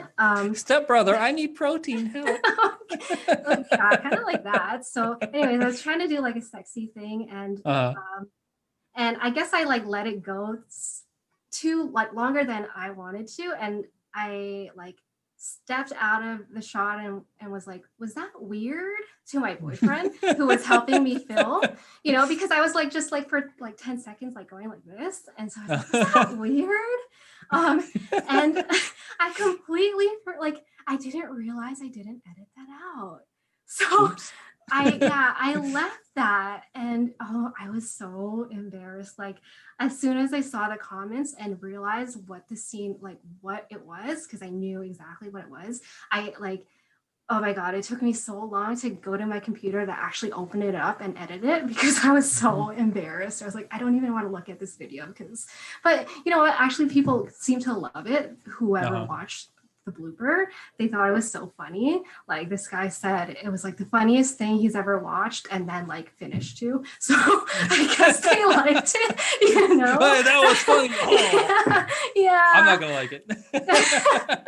Well, so yeah, I didn't get like bad comments about it, but I was so embarrassed. Yeah. I had to re-edit it. Like I didn't like it. Obviously kind of like killed the mood, right? So because it's like, well, see, they liked it. The problem is they finish and then they forgot about it. Probably, yeah, that's what it is. But I re-edited it, so it's not there anymore. But and then then you have to re-upload it to OnlyFans. Yes, which is fun, right? Oh, it's so fun. Like it takes so long, especially now that I have a 4K camera because the file is so big. Yeah, it just takes forever. Stepbrother, your file is so big. Oh, content. Okay, I'm gonna write that down. So, I mean, OnlyFans got its issues. Yes. Yeah. It's definitely not a perfect platform by any means. So, I mean, you've had some experience. You've got some things to say about that. Oh yeah. Okay. So, it's always glitchy. Like sometimes I have issues seeing people's messages, which is bad because I get a lot of custom requests, and like if you miss them, or even like people who want to chat with me, I don't want it to come out personal. Like, oh, she's not responding to me. Like usually that's not the case. It's just OnlyFans being buggy or things like that. I've had like videos where I'm sitting there for an hour waiting for it to upload, and then it errors. It's like, okay, I gotta wait another hour now. Like, oh man, serious? I've also heard like glitches of people, like other people's content showing up when you're about to like post a picture, and like that's a weird one. It's never happened to me, but that's scary, One thing that actually really annoyed me recently was, so OnlyFans, like the site is unreachable sometimes. Like it just loads and loads and loads forever. We will redirect you in 15 seconds. Yeah, that's so annoying. But it happened recently, so it was my first time ever recently getting to the top post on Asians Gone Wild. Mm-hmm. It's like a huge subreddit, and I get to the like I don't know top 10 posts, but yeah, it's not the same as being like the hottest post, right? Mm-hmm. So I don't know, was it last week? I think I reached like the very top hot post. And I was like, oh my God, this is the first time I've ever done this, like milestone moment for me. And of course, that day at that time, OnlyFans doesn't work. So like, I don't even want to think about how many like potential subs clicked my link to like subscribe and it wasn't loading. And I was just like, I'm not gonna like bother anymore. Oh, it was so frustrating. Oh man. Well, I mean, hopefully they followed you. I mean, hopefully they follow you on Reddit so that later, that's like, true. oh, well, this piece of shit works. Yeah. Oh, but oh my gosh, like all of the problems with OnlyFans, I just don't get because they make so much money, right? Mm-hmm. I'd like to think they do, and just for it to be so glitchy all the time, it just doesn't make sense. Yeah, I know what you mean. Like my biggest problem with OnlyFans is always logging in. Like their CAPTCHA. I mean, it's all the same Google CAPTCHA, but I don't know if they pay for something different. But I swear to God, it's like I'll put in my password that I think is my password because that's not my password. This is my password. And they're like, oh, well, actually, you need to click this CAPTCHA. So I click and like, oh, well, that wasn't good enough. Actually, I need you to identify all these bicycles. That's the worst because computers one. Computers can't identify bicycles, and there's always one picture I miss. And so then it tells me, oh, that wasn't your password. Like, oh fuck, okay, well, maybe it was this number. Like, oh, well, you need to click this CAPTCHA. Oh, now that we need you to identify. Find all the fire hydrants. Yeah, I was like, goddamn, and then I do it like 18 times. Like, what the fuck is my password? Goddamn, why can't? Oh my God, this is my password? Yesterday was not my password. So I have to put in a new password because I forgot my old password. So I clicked the forgot password link. So then I go to put in my new password and it says, your new password can't be the same as your old password. I'm like, what? Why can't? Why can't my new password be the same as my old password? It's just me. I mean, I hate it. I hate it so much. They need to fucking figure it out. Same with Apple. Apple. Fucking Apple devices, all of them. Like I tried to put the podcast on Apple, okay? And okay. It should be simple enough. Make an account, sign up. No, fuck that. You have to go through so many other fucking hoops. You have to sign up really or the Apple Store. I mean, you might be an Apple user, so I mean, I'm not. I've only ever owned one Apple thing in my life. Haley, I think it was I love you. An iPod Touch. I think that's what it was. I actually had regular iPads. I have an iPad right now, but I had original iPod Mini.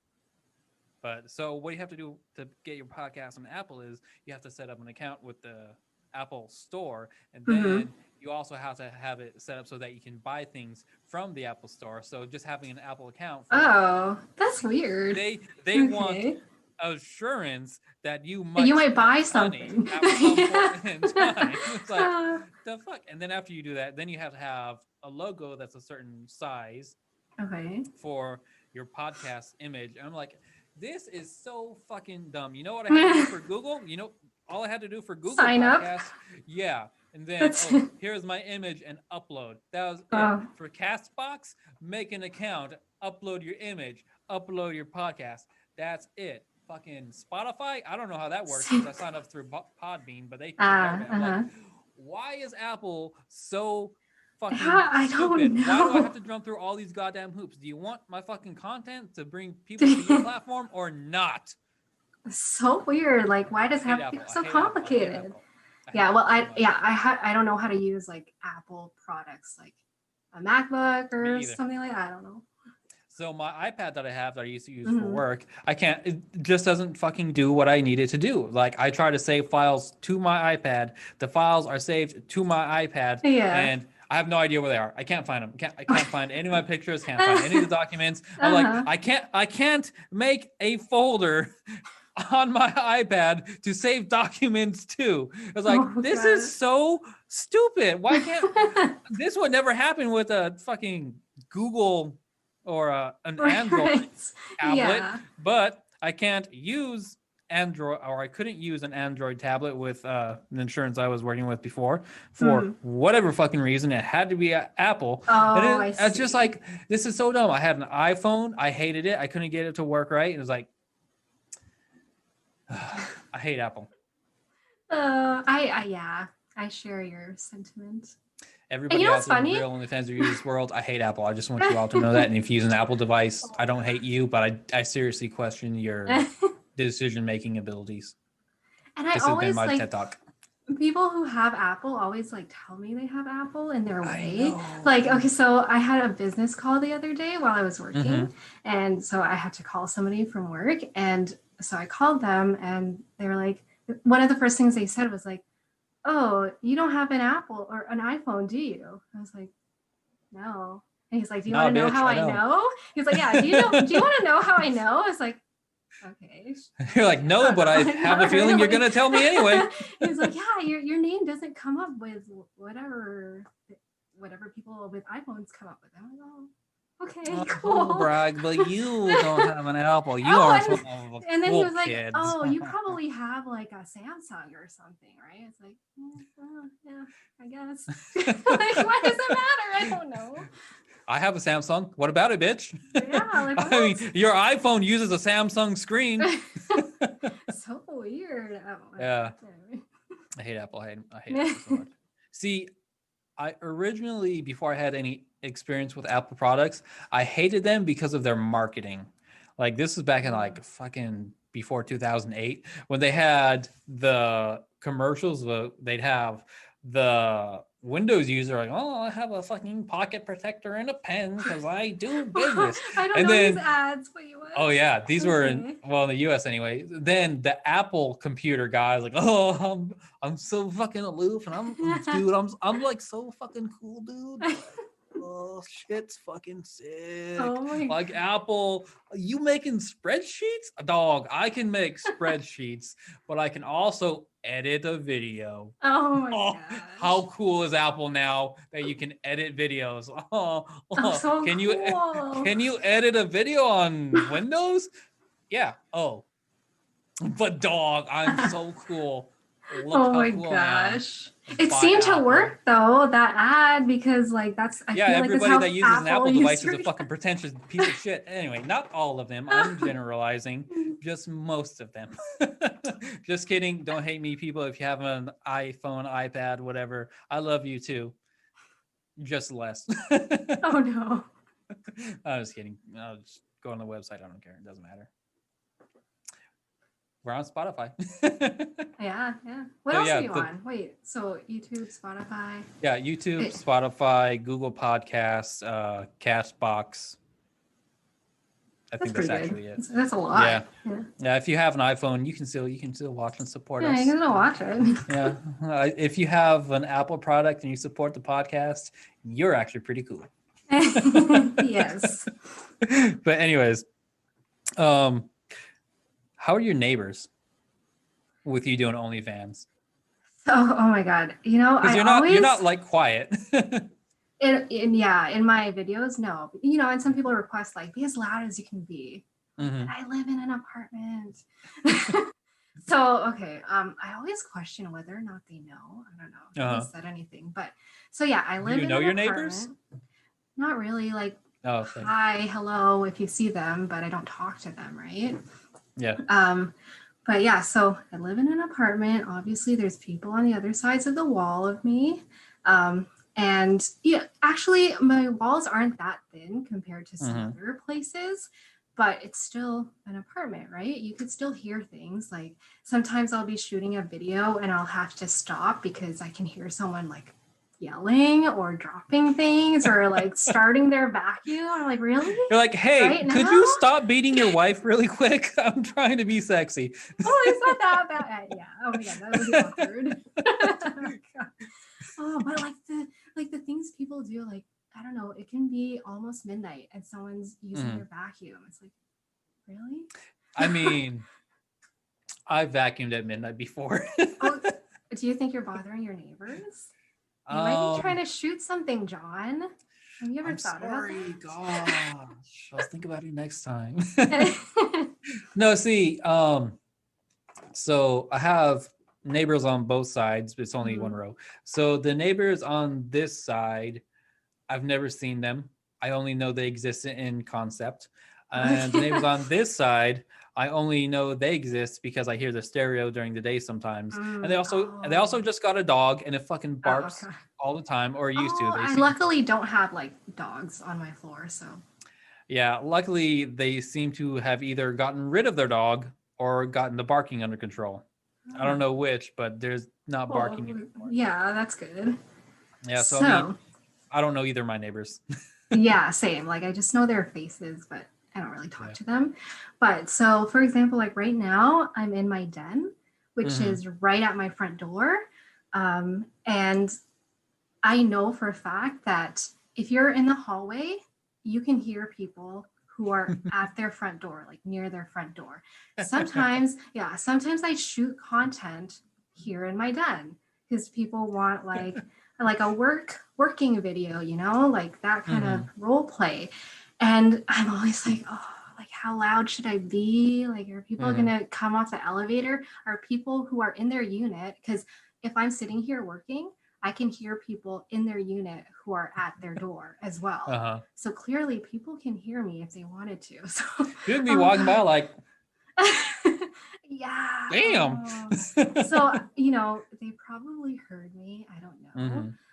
And I always I like to think, or not like to think, but it's funny to think about like, what do these people think I do? Because, you know, sometimes I shoot a lot of content videos, or sorry, not content videos, of custom videos.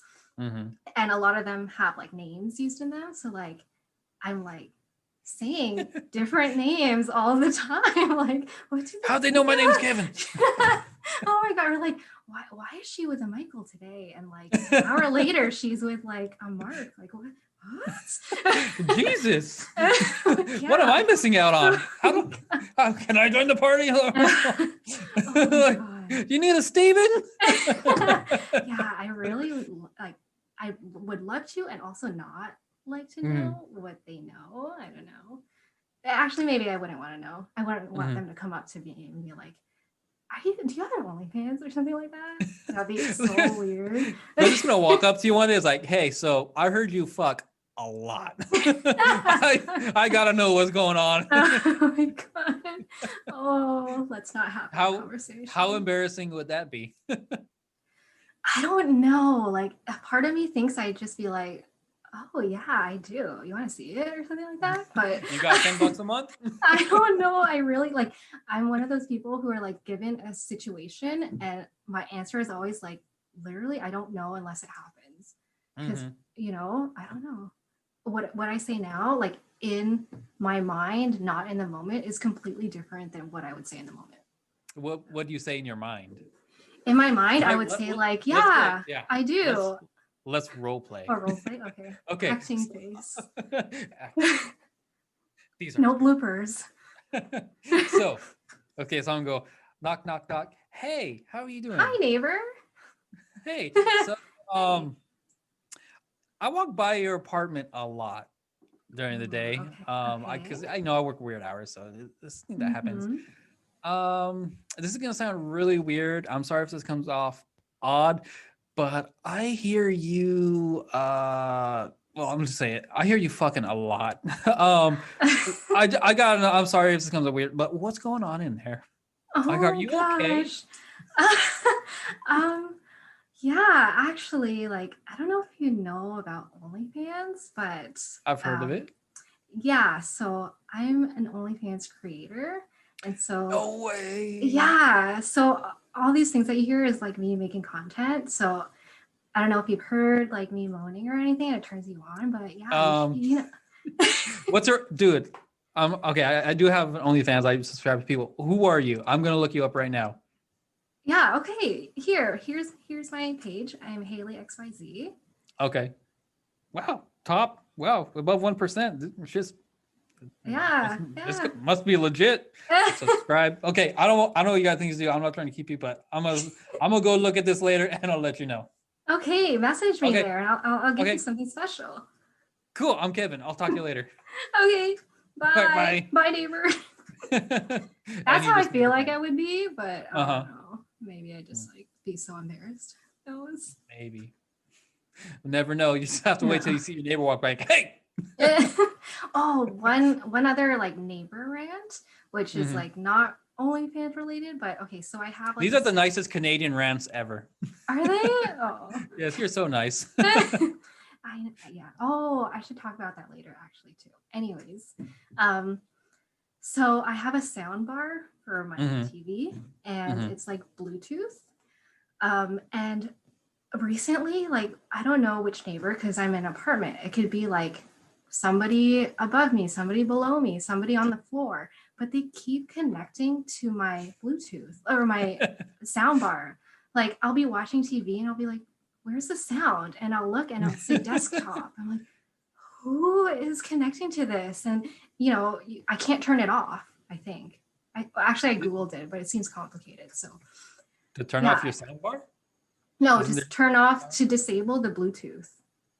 Because like, I don't know. You can't like, there's no button for it. You have to like install something into the sound bar. What kind of sound bar do you have?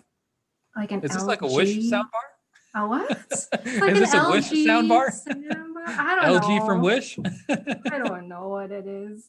But yeah, like I'm just watching TV and my sound is like completely cut off from somebody else connecting to it. And actually it does bother me sometimes when I'm shooting content. Like now I make sure to turn the sound bar off. That's a good blooper. Because it's like completely silent, like, well, silent other than me making content. And then I'll just hear like faint voices. Like, I don't know. It's not sometimes loud. Actually, one time, I guess they couldn't hear what they were trying to hear. And they turned my sound bar up all the way. I was like, oh my God. Like out of nowhere, it was completely silent. And like my sound bar is like, what the? You're like, I already know about penguins. Stop. God, it's so annoying, but these are not happy feet. Oh my God. But it's so scary. Like sometimes in the middle of the night, I'm still like awake, but completely silent. And I can hear, like, I always forget it's the sound bar, but I hear things. And I'm like, where's that coming from? Just it's the sound bar. Dun, dun, dun, dun. You're like, oh my God, Josh is in my apartment. If somebody really, if they knew it was me, maybe they'd try and like fuck with me. Hopefully not. I would do that. Right? I've actually looked at the available Bluetooth devices around me. Oh God! So you would connect to me. Yes, and that would play like the llama song. So loud. Well, okay, so see, that would be funny. I think these people don't know how to like connect to their thing properly, so that's what's annoying. Do you have old people in your apartments? It's a mix, yeah. Maybe it's some elderly person like, oh, yeah, maybe. Well, I do want to listen to the Frank Sinatra on my Bluetooth. Maybe that's what it is. I don't know. What do they normally listen to? Well, sometimes it's like a conversation. Like I think they're trying to be on Skype or something like that. Wow. They have an OnlyFans too. Maybe, I don't know. But sometimes I just hear someone going, hello. Like they're fucking with you. Maybe. I guarantee they're fucking with you. Maybe. Yeah, well, by now they would know that they're connecting to the wrong Bluetooth, I think. Well, unless they have the same Bluetooth speaker. Maybe, right? But they're connecting, it says desktop. And this soundbar is huge. It's like, like why would you connect your desktop to that? I don't know. It's weird. I mean, in my living room, when I was using it as my computer space, I had my laptop plugged into my TV and my TV is connected to my sound bar. And that was my setup until I started doing this. Maybe. I don't know. Because I couldn't tell you. I use my TVs as my monitors. Oh, okay. Yeah. Well, okay, that makes sense now. That makes sense. Yeah, I don't understand why people go out and spend $400 on a 27-inch monitor when I went to Walmart and I bought a TV. Yeah, I bought a 32-inch TV that does the same thing as their computer monitor with an HDMI cable. Like, why are you spending? Yeah, that's true. I should start a monitor company. Maybe, yeah, and just sell TVs. Yeah, I was like, pass them off as computers. Yeah, All I'm gonna do with these monitors is hardwire an HDMI cable. And I'm going to charge $400 for it, and nobody will notice. Yeah, you could probably get away with it. Maybe. Haley, I've got a business proposition for you. I know you got this all money. I know you got all this money you don't know what to do with. Yeah, my first investment. I will invest in your computer company. We're just going to buy a bunch of Insignia TVs, hardwired HDMI cables, computer monitors. Boom. Call it the Apple of TV monitors. Yeah. Oh my god. There we go.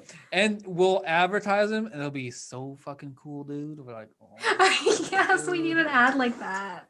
These TVs, these monitors for a computer, dude, so fucking cool. You need to get one if you don't have one. I don't know. Wait, why do you talk like that? Is that how they talk in the ad? Yes, because when you talk really low like this, they have to pay attention. They gotta come in like, dude, what are you saying? I want to know.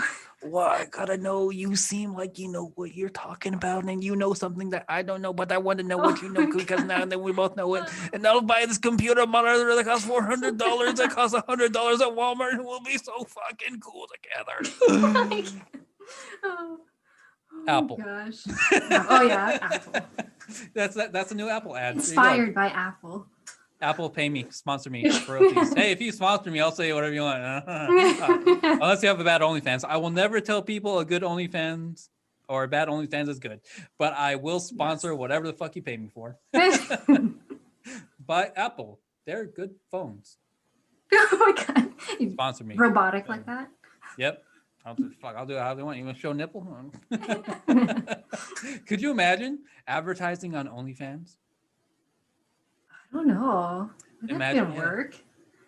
No, I don't think it would work at all. But could you imagine if somebody's like, "Oh, Purina, oh, that's cat food." Oh god. Oh no. I feel like so many bad images in my mind.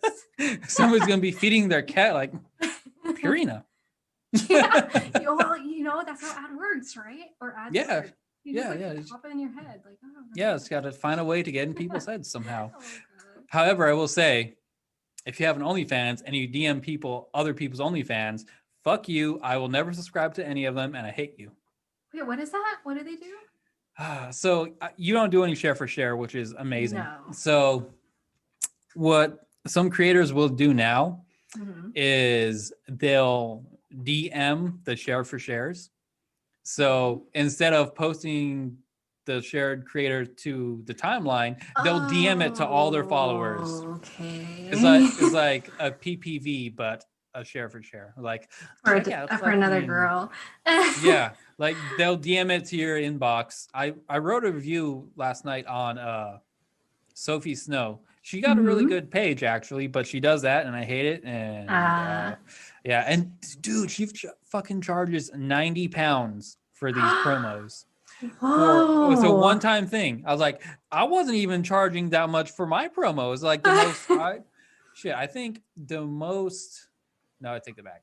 My most expensive one was like $200-$300, but they got their money's worth. Yeah. They got their money's worth. That's for sure.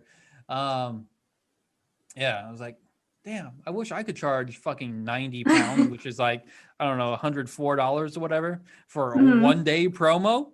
And also, that's crazy. Nobody's that subscribing to OnlyFans is subscribing to see somebody else's OnlyFans. That's doesn't why work. I don't do it, I think. Yeah. Like, I don't know. I don't understand it because, that's a waste of money. I would never do like somebody pays me to promote them. That's weird. The only ever way I would promote somebody is if they had like the exact same page as me, like the way that they run it, and also kind of look like me, you know, because people who sub to me are coming for me, right? If I'm not going to promote some girl who doesn't look like me or does anything like me, you know, I don't know, that's weird. Yeah, I share for shares are the bane of OnlyFans existence. Oh, yeah. other than the OnlyFans glitches themselves. Yes, yeah. So you're into something pretty cool, I think. Okay. Escape rooms. Yes, I love escape rooms. You are crazy. Tell us about it. Okay, so when did escape rooms blow up? Like a few years ago, I Yeah. guess. And I just love them. Like, okay, Mm-hmm. I have my set group of friends that I go with, and I always Mm-hmm. go with the same group because you gotta have a good group to go with. You gotta like know how to work together and whatever. Mm-hmm. Um, but like it's just so much fun. So we've gone to so many as a group. Like I want to say over 30, 40 rooms together. Oh wow. Yeah, we've been to a lot. All in the Toronto area? There's so many. And like, Okay. well, especially because some places will like have a room open, I don't know, like a year and then Mm-hmm. change it because Gotcha. a lot of people, especially the more popular escape room companies, have so many of the same groups of people coming who do all of their rooms, which is like Mm-hmm. me and my friends. So if you do all their rooms, it's like we're never going to come back because what's the point of redoing a room, you know? So I guess they got to kind of keep it fresh. Gotta keep it fresh. Yeah. So there's this Like Subway. one. Yeah, keep it fresh. Oh, we're doing so many ads today. Subway sponsor me. I'm hungry. We need all these sponsorships. So this Just give me a free guac, please. Anyway. Actually, What? okay. What So, are you gonna say? I was gonna say like my friends make fun of me with Subway because I only ever order a what do you call it? A veggie Did you say sub. spicy Italian? No, Okay. just a 6-inch veggie sub. That's all I ever order. And like sometimes I crave it, which is weird. They think it's so weird. Like they always try and convince me when we go to Subway, like, stop getting veggie subs. Like, what's wrong with you? Like, just, I don't know. It's delicious to me. Yeah, I do the What's same wrong thing.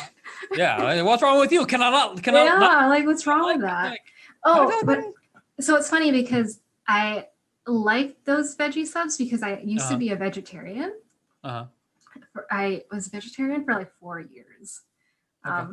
And then I stopped. But everything that like I liked when I was a vegetarian, I just can't stop like liking now still. So Yeah, I and mean, veggie subs is one of them.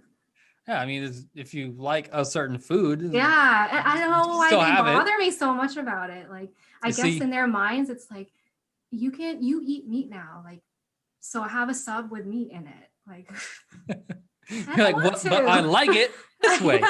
Yeah. See, I'm pretty much the same as you when it comes to Subway, but actually, I just went to Subway for the first time,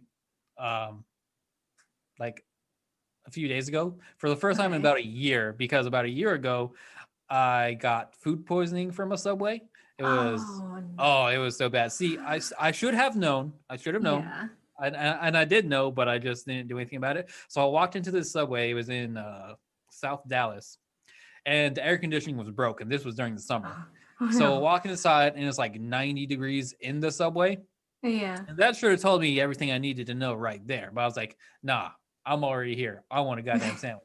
So against my better judgment, I decided to order a sandwich anyway. That was a bad idea. Their AC wasn't working, and apparently neither was their refrigeration. So I ate this sandwich, and it tasted fine. But about a half hour later, I got the bubbles going on. I was like, ooh, this is bad. I need to go to the bathroom now. So I was able to drive home. I wasn't too far away. And so, it was total chocolate water coming out. So this lasted for damn near a month after eating it Subway. I had that. I was throwing up. I felt just fucking terrible. So I was definitely trigger shy on Subway for a little over a year. I would be too. Yeah. Yeah. So I went to, I had to get a new modem for my internet because the old one wasn't that good. So I had to take my thing back to Spectrum, and I was hungry when I did it. And there used to be a decent Subway over there, but it's gone now, probably because of COVID. So I had to go to the other Subway that isn't as good. But I got my Subway. It was a good sandwich. I'll probably get another one. Yeah. It was like, I missed this. Yeah. I always get a spicy Italian. That's my shit. You know what it is about the veggie sub? Okay, so I'm a huge like sauce person, if there's sauce that comes Hey, with, they got the sauce. if something comes with sauce, I need like double, triple the sauce. Damn, So that's a lot of sauce. I don't know. I really like sauce. So with the veggie sub, like Hey, sausage. I drench it with the sub sauce. Like, Oh man. just drench it with sub sauce. And I think I really like the veggie. All the sauce. Yeah, I really like the veggie sub because it doesn't take away from the taste of the sub sauce. Maybe, yeah. So because I tried like a cold cut thing before, drenched in sub sauce, it's not the same. I can't taste the sub sauce. The only sauce I get is mayo. Oh yeah, mayo is good too. Yeah, I don't go crazy with it. I was like, put some mayo on that bitch. We'd be good. Oh, also, let me say this. The girl at the Subway that was making my sandwich was a fucking bitch. Like, why? I go in there, I'm all fucking happy. Like, oh, hey, I was like, oh, I can't wait to get my sandwich. And she's like, what do you want? Like, oh, yeah, let me get a spicy Italian footlong on, what the fuck is bread? On Italian herb. Grabs the bread. No conversation. Nope. No, this bitch is angry at the world. Oh, cuts the bread open, puts the meat on. She's like this. You want it toasted? I'm like, what? You want this toasted? I'm like, I can't hear. What was that? Do you want this toasted? Yeah, let me get it toasted, please. I like that. And she goes, no words. Okay, puts it in the fucking thing. Walks over the register, does what the fuck she does for a few seconds, comes back, it's like, what would you like on it? I was like, okay, yeah, let me get lettuce, green pepper, blah, blah, blah, blah, blah. I'm being so nice to this woman. Yeah. And she just, I'm like, had a bad okay, then, bitch. I said thank you when I left. Like, hey, thank you. Nothing. No fucking words. No, I was like, well, fuck you too, you rude bitch. God damn. I'm sorry you work at Subway. I didn't tell you to work here. You're in Texas. You can go work wherever the fuck you want. There are great jobs here. You worked at Subway. You chose to work at Subway. Sorry if you don't like it. That's not my fault. I'm here. I'm trying to be nice, improve your goddamn day, and you want to be like, bitch. That's so weird. How dare you, Monica, or whatever your name is? Monica. I don't know what her name was. I don't know if she was on right name tag. If I knew her name, though, I would say it. Maybe. I don't know. No. Why can't you just be nice, though? Yeah, just fucking just give me the same energy I gave you. If I'm being nice, you just be nice back. True. How hard is that? I mean, when some people are in like a mood, they can't like be taken out of it. I don't know. No, they don't want to be taken out of it. Yeah. They can. There's no problem if I walk in there like they just don't want to. Yeah. Okay. I mean, if I walk in there like, hey, bitch, make me a fucking sub. I can understand if that would upset you. I'd be on board with being upset in that situation. But if I walk in, hey, how's it going? And then you're like, can I help you? I hope so. Probably made you fucking worse, work here, don't you? Because if she was in that mood and you were like, yeah, she hated that probably. Probably. I'm Apple. Yeah. In this situation, I was Apple and she's Windows. We're Apple, yes. Oh God, why did we become what we hate? But anyways, so you love escape rooms. You go to them with all your friends. Yes. So one of the escape rooms we go to, they have the best rooms. Like some of the rooms, the production. They're so good you can't even escape. I'm still there now. Oh, you know what? Yeah, I think about the good rooms a lot, like because they're so immersive. At least in like we've been to bad rooms where it's literally just a room with things thrown in and like locks. But like this place is so immersive. Like they clearly have any engineers that like put together all the technology and things like that. One of the coolest ones we went to was like a diamond heist. And like the technology and just the immersiveness of the room was so cool. So it was the first room we did where they had lasers. So like think of like a movie with like, I don't know, like a diamond when you say have to steal. Hold on. When you say lasers and movie, the first thing I think of is Austin Powers. Oh. There's sharks with freaking lasers. Oh my gosh. But that's what I think. So Diamond Heist with lasers yes. from So sharks with on the head. lasers. So that was the first room we had. Do I say lasers weird? No, I'm saying it weird. Oh. Because of the movie Lasers. Well, that's how I say it normally. Okay. Anyways, I'm probably just copying you now. Yep. So that's okay. I'm an influencer. You know, that's what I do. Welcome to the club. You're influencing me. Good job, me. So, okay. Now, so you had to... I'm kidding. I'm gonna start saying this probably like randomly throughout the day. Yeah, I bet you will. Because it's in my head. Your boyfriend's gonna come over. You're gonna be like, laser. I probably will. He's gonna be like, "What are you talking about?" Lasers, obviously. Jeez. You don't get it. It's don't pay attention to me at all. Yeah. So, watch the podcast. yeah. Watch the podcast. Jesus, what are you, Apple user? No. Nerd. Okay, lasers. Okay, lasers. So we had to crawl like through them to get to the diamond that you steal. So that was like super cool. But like that wasn't the coolest part of the room. I think the coolest part of the room was they did this makeshift vent thing that you crawl through. So they made it like obviously you go up some stairs to get to this vent and you have to crawl through it, and then underneath is like an office space, and you're supposed to like use this magnetic tool to like grab keys outside. And a stapler? No, that's too heavy. Office space. I believe you have my stapler. Hey, what's this? Oh it's God. A movie. I don't know any of these. Okay. Okay, so let me explain. So there's a movie called Office Space. I think it's Office Space. I could be wrong. If I'm wrong, oh well. So, and there's this guy that they fired like years ago, but he still works there because nobody told him he was fired. And so he has a stapler. This is like his stapler, but people take his stapler. And so he's like, okay, I believe you have my stapler.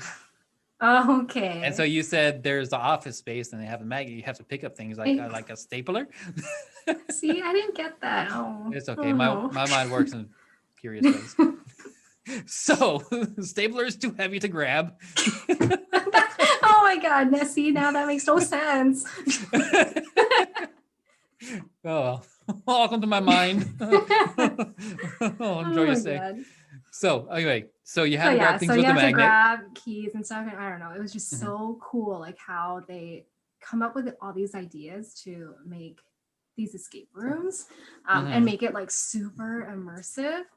And you know, usually they're a lot of fun, but when you lose or like you don't escape, it sucks. It sucks so much. Yeah, there was one escape room back in like the late 1890s in Chicago. You died. You couldn't escape. Yeah, there was this place that was a fake hotel, not like fake taxi, like fake hotel. Okay. And so this guy, he bought this building, and he bought the land, and he built this building, and there were some legitimate stores and legit hotel, but there was also the murder hotel. So he would put people in these rooms, and then he could lock the doors like from the outside, and then he'd send them down special hallways, and he had like a gas chamber. Okay. No, it's not a game. It's not fun. No, it's real life Saw, basically. Yeah. This sounds familiar. I feel like I've heard about it, but that reminds me, like a lot of escape rooms have like a scary theme. I want to say like 80% of the rooms are scary, which I don't do good with scary, but for some reason I'll put up with it for an escape room. The scariest Go ahead. The scariest ones are when there's a live actor. Like I hate those. Like so then you probably don't do well with haunted houses for Halloween. No. Okay. I don't go to many, but if it's really busy, it's not that bad, because if you're like being herded in a line, it's not as scary, right? Because everybody in front of you is already getting scared. You know what I mean? Like, oh man. So there's this one time out here, they were having some kind of zombie convention, and I got hired to be one of the zombies for the maze. Oh, you did? Okay. Yeah. So myself and some other people I was working with at the time, we all had our team and I was the ringleader.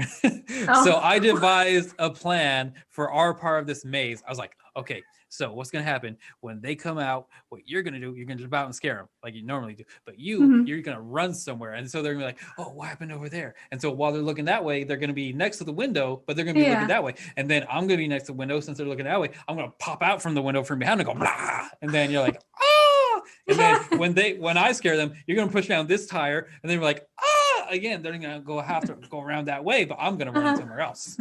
And I choreographed this whole thing. It was great. We made so many kids cry. Oh no. Yeah. Oh no, we scared a lot of people. Like it was so That's much fun. good though, right? Yeah, because when you go to these things, you want to be scared, I think. Yeah, and we made a lot of adults cry too. What? We made a couple grown men cry. Okay, so you did a really good job. Yep, it was fun. I'll send you the pictures from my Instagram. Yeah. I had the makeup and everything. I mean, the makeup artists were total cunts, but anyway.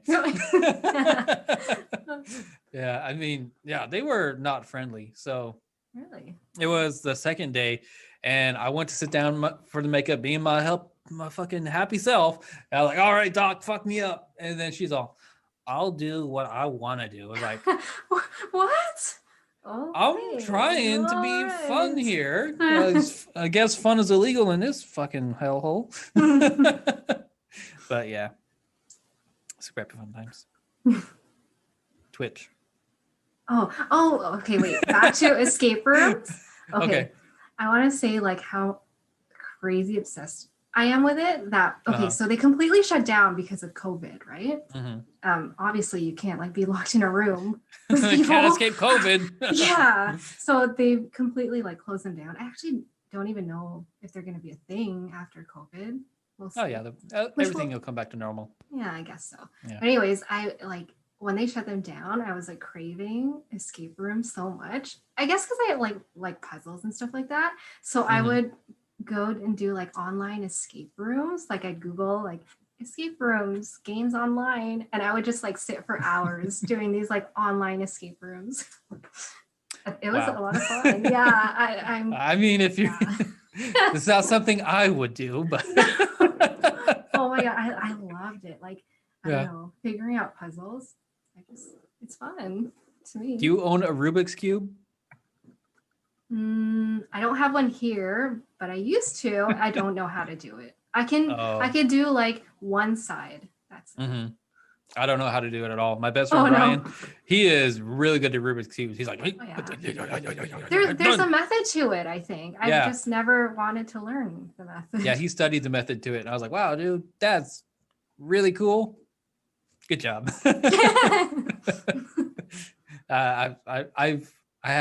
I've never had the motivation to figure out how to solve a Rubik's Cube. It just isn't relevant. Yeah. Not relevant to my everyday life. So I was like, I don't have time for that. Same. Yeah. Anyway, Twitch. I love Twitch. It's like almost like like my main TV to me. I just have it on in the background all the time. Yeah. Who do you watch on Twitch? So I watch like not weird things, but I feel like things a lot of people don't normally watch. So I used to really be into this guy who streams drag racing. Okay. He's actually from Texas. Maybe you've heard of him. Okay. Is it Texas Speed? I don't watch Twitch. I have one of my friends. I have one friend that Twitches. Oh yeah? Yeah, not like that, but he's on on the platform. So I watch him stream like drag racing. So he'll go to like the drag strips in Texas and just film the cars racing each other. And I don't know, like I'm so entertained by it. Like just seeing all the like cool cars and cars just going fast. I loved it. And I used to watch it religiously. Like he'd stream like Thursday, Friday, Saturday, Sunday, and I'd watch it as soon as he came on. And I guess that's how I kind of like got interested in cars. Like I'm not an expert in cars. I don't know much about it, but like seeing this stream, I'm much more interested in them now. I don't watch him as much these days because now I just watch like casino streams. I couldn't tell you what's so entertaining about them, but they're so entertaining to me. Like I can watch drama. Maybe. Yeah, it's like the big wins, probably. So like, oh shit, Becky's bluffing, but Chris doesn't know. Well, it's not like poker or anything like that. So when I first started watching these casino streamers, they'd stream like blackjack. And that's super entertaining to me. Probably because you can kind of like not count the cards, but see like what's coming, or like, oh, he should have hit, or he should have stayed, or something like that. I don't know. But now they all stream just like slots and like wheel games, which are so fun. I don't know. I can't tell you why. It's so fun. It's the streamer. I was gonna say, you know what's ironic to me? So gambling is illegal in Texas. Okay. Okay. But there's a card game called Texas Hold'em. Oh yes. that you can't play in Texas. Wait, I didn't know that about Texas. Yep. So there's no casinos. Mm-mm. Oh, nope. I would never have believed that. Yep. So, but Dallas is only about an hour or so from Oklahoma, and in Oklahoma they do have casinos. Oh, so everyone goes there. Yeah, and actually the biggest casino in the world, WinStar, is only a little over an hour from Dallas. Oh, really? Yeah, but see, gambling should be legal in Texas so that Texas can have the biggest casino in the world. Because it only makes sense. That makes sense to me. Yeah. Somebody Greg Abbott, get on it. Yeah. Also, so here in Dallas, they just built a new Rangers stadium for the baseball team. Okay. But we still have the old one. So they built the new one right next to the old one. I was like, now there's two stadiums across. So what are they going to do? The city of Arlington owns the old Ranger Stadium now, and they do whatever they want with it. But I was like, why not turn that into a casino? Oh, that's a good idea. Look at you with the business ideas. I got so many business ideas. I know. Just like boom, boom, boom. I got an idea for Uber. Not really. Uber, hire me. I'll give you ideas. I got ideas on Stack. I don't know what they mean. Ideas on deck, maybe on Stack doesn't make any sense. On oh yeah, I don't know. I got so many ideas. This podcast was an idea. Yeah, I got some good ideas actually, though. Yeah, we've talked about them. Your computer idea. This idea. Oh yeah, what computer idea? Selling the TV screens as computer screens. Yeah, that's a great idea. See, okay, well, you forgot about it. I'm going to take the idea now then. Damn it, I didn't copyright it in time. Damn, I lost my trademark. Damn it. See, now that we're talking about it again, we could call it Apple TV, but instead of APPLE, it could be APL. Like you still get in trouble. Nah. Yeah. We weren't. This podcast never happened. This is gonna be anyway. So yeah, do you like cars at all? Since you're watching drag racing, I like to look at cars. Like I don't like. Let me ask you this: what do you drive? I don't have anything cool. Okay. I don't have anything cool either. I have what go ahead. I have a Mazda 3. Oh, that's a good car. Hey, that's a driver's car. It's very reliable. Yeah. I have a 17 Toyota Corolla, which is not as lame as it sounds because there's a lot of safety tech in it that's advanced for other cars that cost money that I use all the time because I can't see where I'm going. So it's a pretty legit car. So what would your dream car be? I have so many dream cars. Oh yeah. So you can't just pick one. Yeah, if I had an unlimited budget, but I could only have one car, I would definitely get a Ford Raptor. What's that? See, like I wouldn't know what that is. So it's a Ford F-150, but the Raptor edition. Okay. So the F-150 and the Raptor are pretty different from the chassis up. They do share some similar components, but the Raptor is completely specialized to be a Raptor, and it's just a really badass truck. So yeah. Nice. Yep. But if I could have two cars, I would have the F-150 Raptor, and then also have a Tesla Model S Performance. Yeah, Teslas are good. Yeah. I do like my Teslas. I mean, they have a lot of problems, like with quality and whatnot, but I still like them. That used to be like one of my dream cars. Like, oh, it'd be so cool to have a Tesla, but I don't think it's. You can afford a Model 3. Yeah, I guess so. Yeah, go get yourself a Model 3 Performance. Maybe I will. Oh, they're influencing me again. If you do, you got to send me pictures. Like, John, I got my Tesla. Yeah. Yeah, well, I mean, if your Mazda 3 is good for you, a Model 3 Performance would be perfect. Imagine your Mazda, but way. Wait. Do you say Mazda or Mazda? Because you said both. Mazda. I say Mazda. But when I'm making fun of it, I say Mazda. I just say Mazda. Okay. So am I wrong? There's nothing wrong with that. Yeah, but the Model 3, I mean, okay. The Mazda 3 is a good car. It is. It is.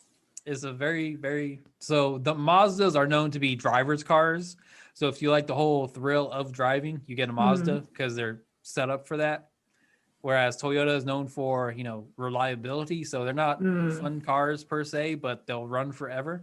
Yeah. Oh yeah. I've heard of that. And then if you're dumb, you buy a Dodge. Dodge people, don't come for me.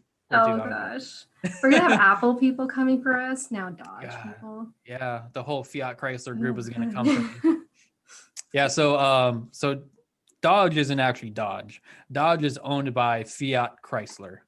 So yeah, they're not Dodge anymore. They're not really American. Now they're American in name, but no, they're garbage. Anyway, so Fiat is an Italian brand, and Italian people aren't good at making normal cars. They can make Lamborghini, Ferrari. That's fine. Maserati is a garbage brand. Don't ever buy a Maserati. Anybody who drives a Maserati Ghibli, you're a poser. Come for me. I don't care. So Maserati is owned by Fiat Chrysler. So garbage, all this garbage. If you watch any videos from Doug DeMuro on YouTube, he's got some good videos. I go over Maseratis. Watch his videos. If you don't know why you should never buy a Maserati, watch his video. Okay. Yeah, you go on YouTube, you'll find out. I made a meme about Maseratis a while back. It said, buying a Maserati says, well, I don't know what depreciation is, but I'm about to find out. Oh, God. Yeah. I can literally talk about cars all day, but we won't do that. But if you ever want to know about cars, hit me up. I tell you everything. Okay, I will. Maybe when I'm in the market for a new one. Just go buy a Tesla. Oh, yeah. I'll tell you. Yeah, I'll tell you that right now. Go get yourself a Model 3. Maybe. But I don't go anywhere now. I barely use my car now because of COVID. Yeah, so see, that's really bad for gas cars. Because inside of your engine and transmission, you have all these seals that need to be lubricated, and they get lubricated by the car running. Yeah, right. So, yeah. So then I still go. I go like at groceries and stuff. Yeah. That's enough, right? Yeah. But see, if you had a Tesla, you wouldn't have to use any gas. Oh, yeah, that's true. And then you'd be like, oh, I have a Tesla. Yeah. But what about charging it? I don't have a charging station. You should be able to find one, not far from you. You're in Toronto, so. It's true. That's true. Just go on Google Maps and look up Tesla superchargers. That's true. I mean, even if you can't find a supercharger, there should be something near you. Like, I don't know if you guys have Electrify America in Canada. No. I don't know. No. Okay. If we do, I've never heard of it. Yeah. I mean, there's other ones. There's also ChargePoint. There's Blink. At least here in the U.S., I don't know about Canada. We probably have something similar. Yeah. I mean, just get another apartment where you can charge your car. Back to investing in real estate. Yeah. Well, I mean, it's not really investing if you just move apartments, but. Oh, I thought you meant get another one, like a second one. No. I mean, if you ballin' like that. Well, actually, this is not a bad idea. In your lease agreement, can you sublet your apartment? I think so. Because if so, all you got to do is rent out your apartment, and then go get another apartment, and hopefully rent your apartment for more than you're paying in rent. I don't know if you can, but depending on when you move in, how much your rent is. Business idea. See, I got so many business ideas. This is mostly for real estate, but I got some other ideas too. You know what I mean? Yes. Indeed. Well, Hayley, I think this is actually like a really long podcast. We've been talking for a minute now. Wait, it's been like almost 3 hours. Am I right? Has it? What time is it? It's 1:48. Almost 2. 2 hours. Yeah, 2 hours. What time did we start? No, 3. Almost 3. Anyways. Wait. So we started at noon your time, which is 11 my time. Oh yeah, almost 3 hours. Oh no. I mean, we can keep talking if you want to. I mean, because I know, I know you want to tell us about your photography. Oh yeah. And we didn't even get to the questions about you. We've already covered them. I already did my rants that I want to talk about. The insurance company, Apple. Okay. Yeah. What about this photography you got going on? Yeah. So I'm like not a professional photographer by any means, but I've always been into photography. So like when me and my friends go on vacation, I'm like the, what do you call it? Like the shutterbug of the group. Okay. Yeah. I'll take pictures of literally everything. Like, I don't know, mostly scenery and things like that, or just candid shots here and there. So I bought my digital camera for a recent trip, and it's actually been so helpful for doing my OnlyFans because I have like a nice camera that I can take like all these nice albums with instead of having to use my phone, and I know how to use it. Well, not to like its full extent probably, but you know, the quality that comes out of it is so much better. Yeah. And just having my OnlyFans now, like I'm more aware of so many things like lighting and how to like frame things like that. So now my interest in photography is just so much more. I know there's so much to learn still, but yeah, I really like photography. What do you take a lot of pictures of? Like, is it just like scenery? My cats right now. Like, I have a ton of pictures of my cats. It's probably all I ever take pictures of. Yeah, I take pictures of my cat too. Yeah. I mean, like right now, I would take a picture of her. I would too. I'd be like, look at her. She's all like sleeping and her head's on the thing like a little human, like you got a pillow. And she's like, this cat condo I've had for so long, and like it's breaking apart, and I can't get rid of it because she loves it. Yeah. I'm scared that I get rid of it and she's just gonna be so angry. When my cat was young, I actually built my own. My grandpa and I. Yeah. I mean, my grandpa and I, we took carpet and wrapped it around a post, and then we hammered another flat piece of wood on top of it. Yeah. And then we glued carpet to that. And that was our cat tree for like 8 years or something like that. I should do something like that because I need something exactly like this, which nobody sells anymore. Because Amazon. Like I've looked at in Amazon, and like this exact kind of setup doesn't exist. Yeah, well, I don't think your cat cares so much about the setup. Yeah, she does. I have like 2 other cat condos, and she doesn't like them as much as this one. Well, I mean, if you got rid of it, it's true. she would adapt. She would. Plus, you might get another one that she might like more, but if you never get rid of the old one, she'll never know if she likes the new one. We'll see. Yeah. Plus, I mean, she'll forget about it in like a year. That's and then true. she'll be like, oh, yeah. How old are your cats? So this one is Blue. She is 3, 4. I think 3. And then Sully is 2 now. Yeah. Jesus, they're pretty young still. Yeah, my cat's almost as old as you are. Oh, is it? Yeah, she'll be Oh, 19 this year. wow. I want my cats to live like super long. Yeah. What do you feed them? What kind of food? I feed them Nutro, the dry food. Don't. Stop feeding them Don't? dry food. No, stop feeding them dry food. Why? Because they're not supposed to eat dry food. Feed them canned food. Feed them wet food. That's I what they're feed them, supposed to eat. See, like, strictly. yeah, if they'll eat it. I feed them wet food like once a week. Yeah, feed them more wet food Really? because what happened? Ask me how I know. So the dry food is eventually going to take a toll on their kidneys because they're going to have to drink a lot more No. water because the dry food is going to dehydrate them, which isn't good for their kidney health in the long term. But So, they drink a lot of water. Like I yeah, know they some have people to have because they eat Just dry because food. They're dehydrated. That's why. Oh Switch them over that's to not wet making food. sense. Okay. Yeah, switch them over to wet food. I can send you a link if you want me to. But there's some really good wet foods out there that are way better than store bought. But yeah, the wet food for cats is so much better for them. Okay. And nobody told me this. I wish I had. No. Because I would. So now I have to buy prescription wet food for my cat because her kidneys are failing.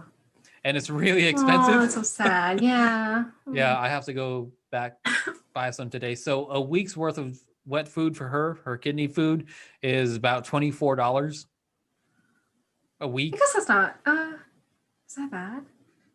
Yeah, because a bag of limes that I was giving her is like $7. That would last for like a month. Yeah. That's true. true. Give your cats. Yeah, give them wet food. Okay. She'll be happy. Yep. She loves wet food. It's so much better for them. Good to know. Yeah, nobody fucking told me this. And then, I mean, my vet said, she said technically, you know, there are no conclusive studies that shows, you know, dry food is worse for cats. But if you just think about what they evolved to eat, they didn't evolve to eat kibble. It's true. And that's why they drink so much more water. Oh. Here I am saying, oh, my cats drink so much water, John. There's no issue there. Yeah. Also, the dry food can make them constipated. Whereas if they're, eating wet food, they're not going to have that problem. And then they won't have as many hairballs and whatnot. Yeah. Yeah, dry food, the vet says, oh, it's not technically bad, but actually it causes a lot of problems. Like ever since we switched to the wet food, my cat, no hairballs whatsoever. Really? Yeah. I'll have to test it out then. Okay. Yeah, I think it's because of the whole water passing through the system. And whatnot. I'm not a vet, but yeah. Just think about it logically. Oh, the cat moved. Oh, look at her. She's like, yeah. She's like, I hear you talking about wet food. Makes me happy. Yep. That's why she moved. She's like, oh. Yeah. Oh, look. She's okay now. Am I on like loudspeakers? No, I'm wearing headphones. Oh, okay. Can you see that? No. I was just wondering. I was gonna say hi to the cat. I was like, hey, meow. Oh, she can't hear you. Yeah. Oh well. It is what it is. But yeah, so photography. We covered that now. Oh yes, yeah. We could actually probably talk more about the cats than photography. Probably. Oh my gosh. They're the main focus of my photography. So I know. Do you ever go outside with your cats? No. So I bought Blue like a harness because I wanted to walk her. So I think the first time I saw a cat on a leash was in London, England.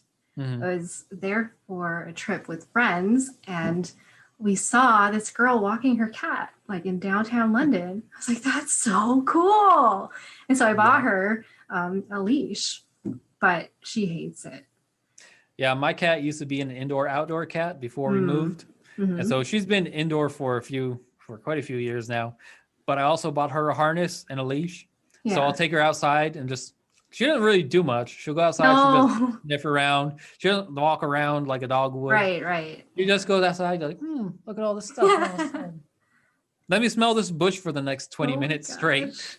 That's still so cute to me. But this cat in London was walking like a dog. Yeah. And I think most cats don't do that. No, there's some cats that do. Maybe if you train them from like a baby. Yeah. Yeah, they have to get kind of like desensitized to that. But there's one breed of cat that acts just like a dog. I forgot what they are. It's not a Maine Coon. Forgot what it is, but yeah, they like to walk just like dogs. But my cat, like I said, what she'll do, she'll sniff the bush for up 20 minutes, and then it's an extendable leash. So she'll start walking upstairs, and I'll just like, okay, I guess we're going inside now. It's home time. Yep. She's like, okay, had enough, going inside. I feel like she would love being outside. That's why I got the leash, but I don't know. Maybe not. Every time I put the harness on her, she just kind of plops over. I don't think she likes the feeling of it, right? So no, she'll just like sit there. Yeah. Yeah. I mean, all you got to do is put the harness on her and then leave it on her. Eventually, she'll get up and get over it. That's true. Yeah. But she might go, meow, in the meantime. You're like, Mom, how dare you? Why you do this to me? She does that a lot. She cries like a diva. Like she doesn't like being held unless it's when I get home. I don't know why. Any other time she'll like, meow. Like how? Like, she's questioning it at that time. Yeah, it's so funny how you learn what your cat's different meows mean. Yes. Like I know when my cat is hungry, when she's distressed or whatever the fuck. It's like, wow. There's also an app. It's true. What? There's an app for this. It's an Amazon app. They made an app to interpret what your cat's meows are saying. No, it doesn't work, does it? Yeah, it does. So what they do is they crowdsource it. So what people do is they'll record their cat doing whatever meow. And so they'll program what the meow means. And then the app will learn what that meow means. And they'll go to the rest of the learning software. What?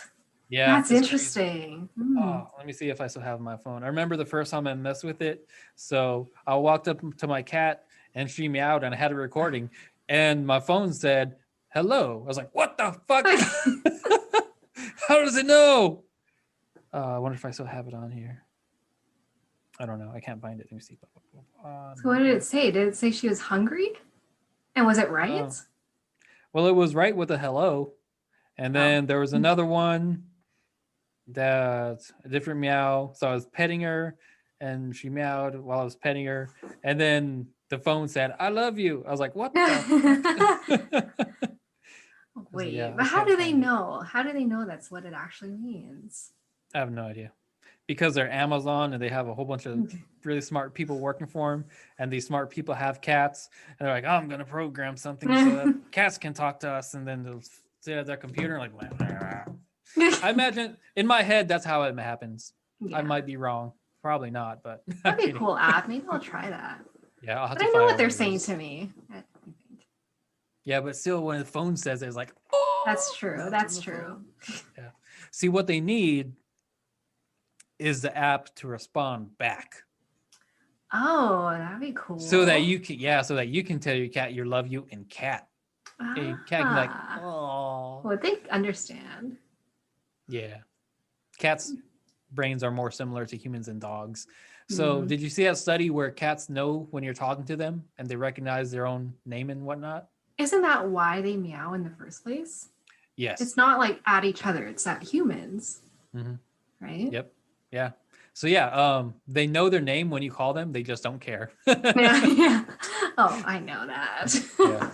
However, my cat used to come when I called her. I don't think she'll do it anymore. Oh, yeah? Psst, come here. Gato. Now she won't do it anymore. No. But she used to. I used to call her and she used to come running. Now she doesn't care. Hello. She's like, I don't care anymore. She's old now, so she moves slow. Yeah. But anyways, I am gonna let you go now because it is 2:00 and I need to 3 hours on the dot. I think. That's good podcast. This is gonna take forever to render. Oh god, yes. It's gonna take so long. This is gonna take so long to upload to YouTube. I'm just thinking of like what did I say my longest video is? Like 23-ish minutes, and that took forever. So my upload speed. My upload speed is only 10 megs. Oh god. Yeah. This podcast is gonna come out a year from now. No, actually, I'm gonna post this tomorrow night. Oh yeah. Oh. So that people have it Sunday morning. If it renders by then. I mean Monday morning. Yeah. Yeah. I mean, I have a pretty good computer, so it'll render probably in upload 45 minutes. It'll take forever to upload. Yep. Yeah. Okay, Hayley. I'm gonna go eat, and I'm gonna eat some water. Yeah, I'm gonna go eat too. I'm hungry. You're gonna go to Tim Hortons, aren't you? Maybe. Maybe, no judgment. Okay, Hayley. I'll talk to you later. Say bye. Bye. Okay, bye. Thanks for having me. Thanks for being on. I'll talk to you later. Bye. Bye.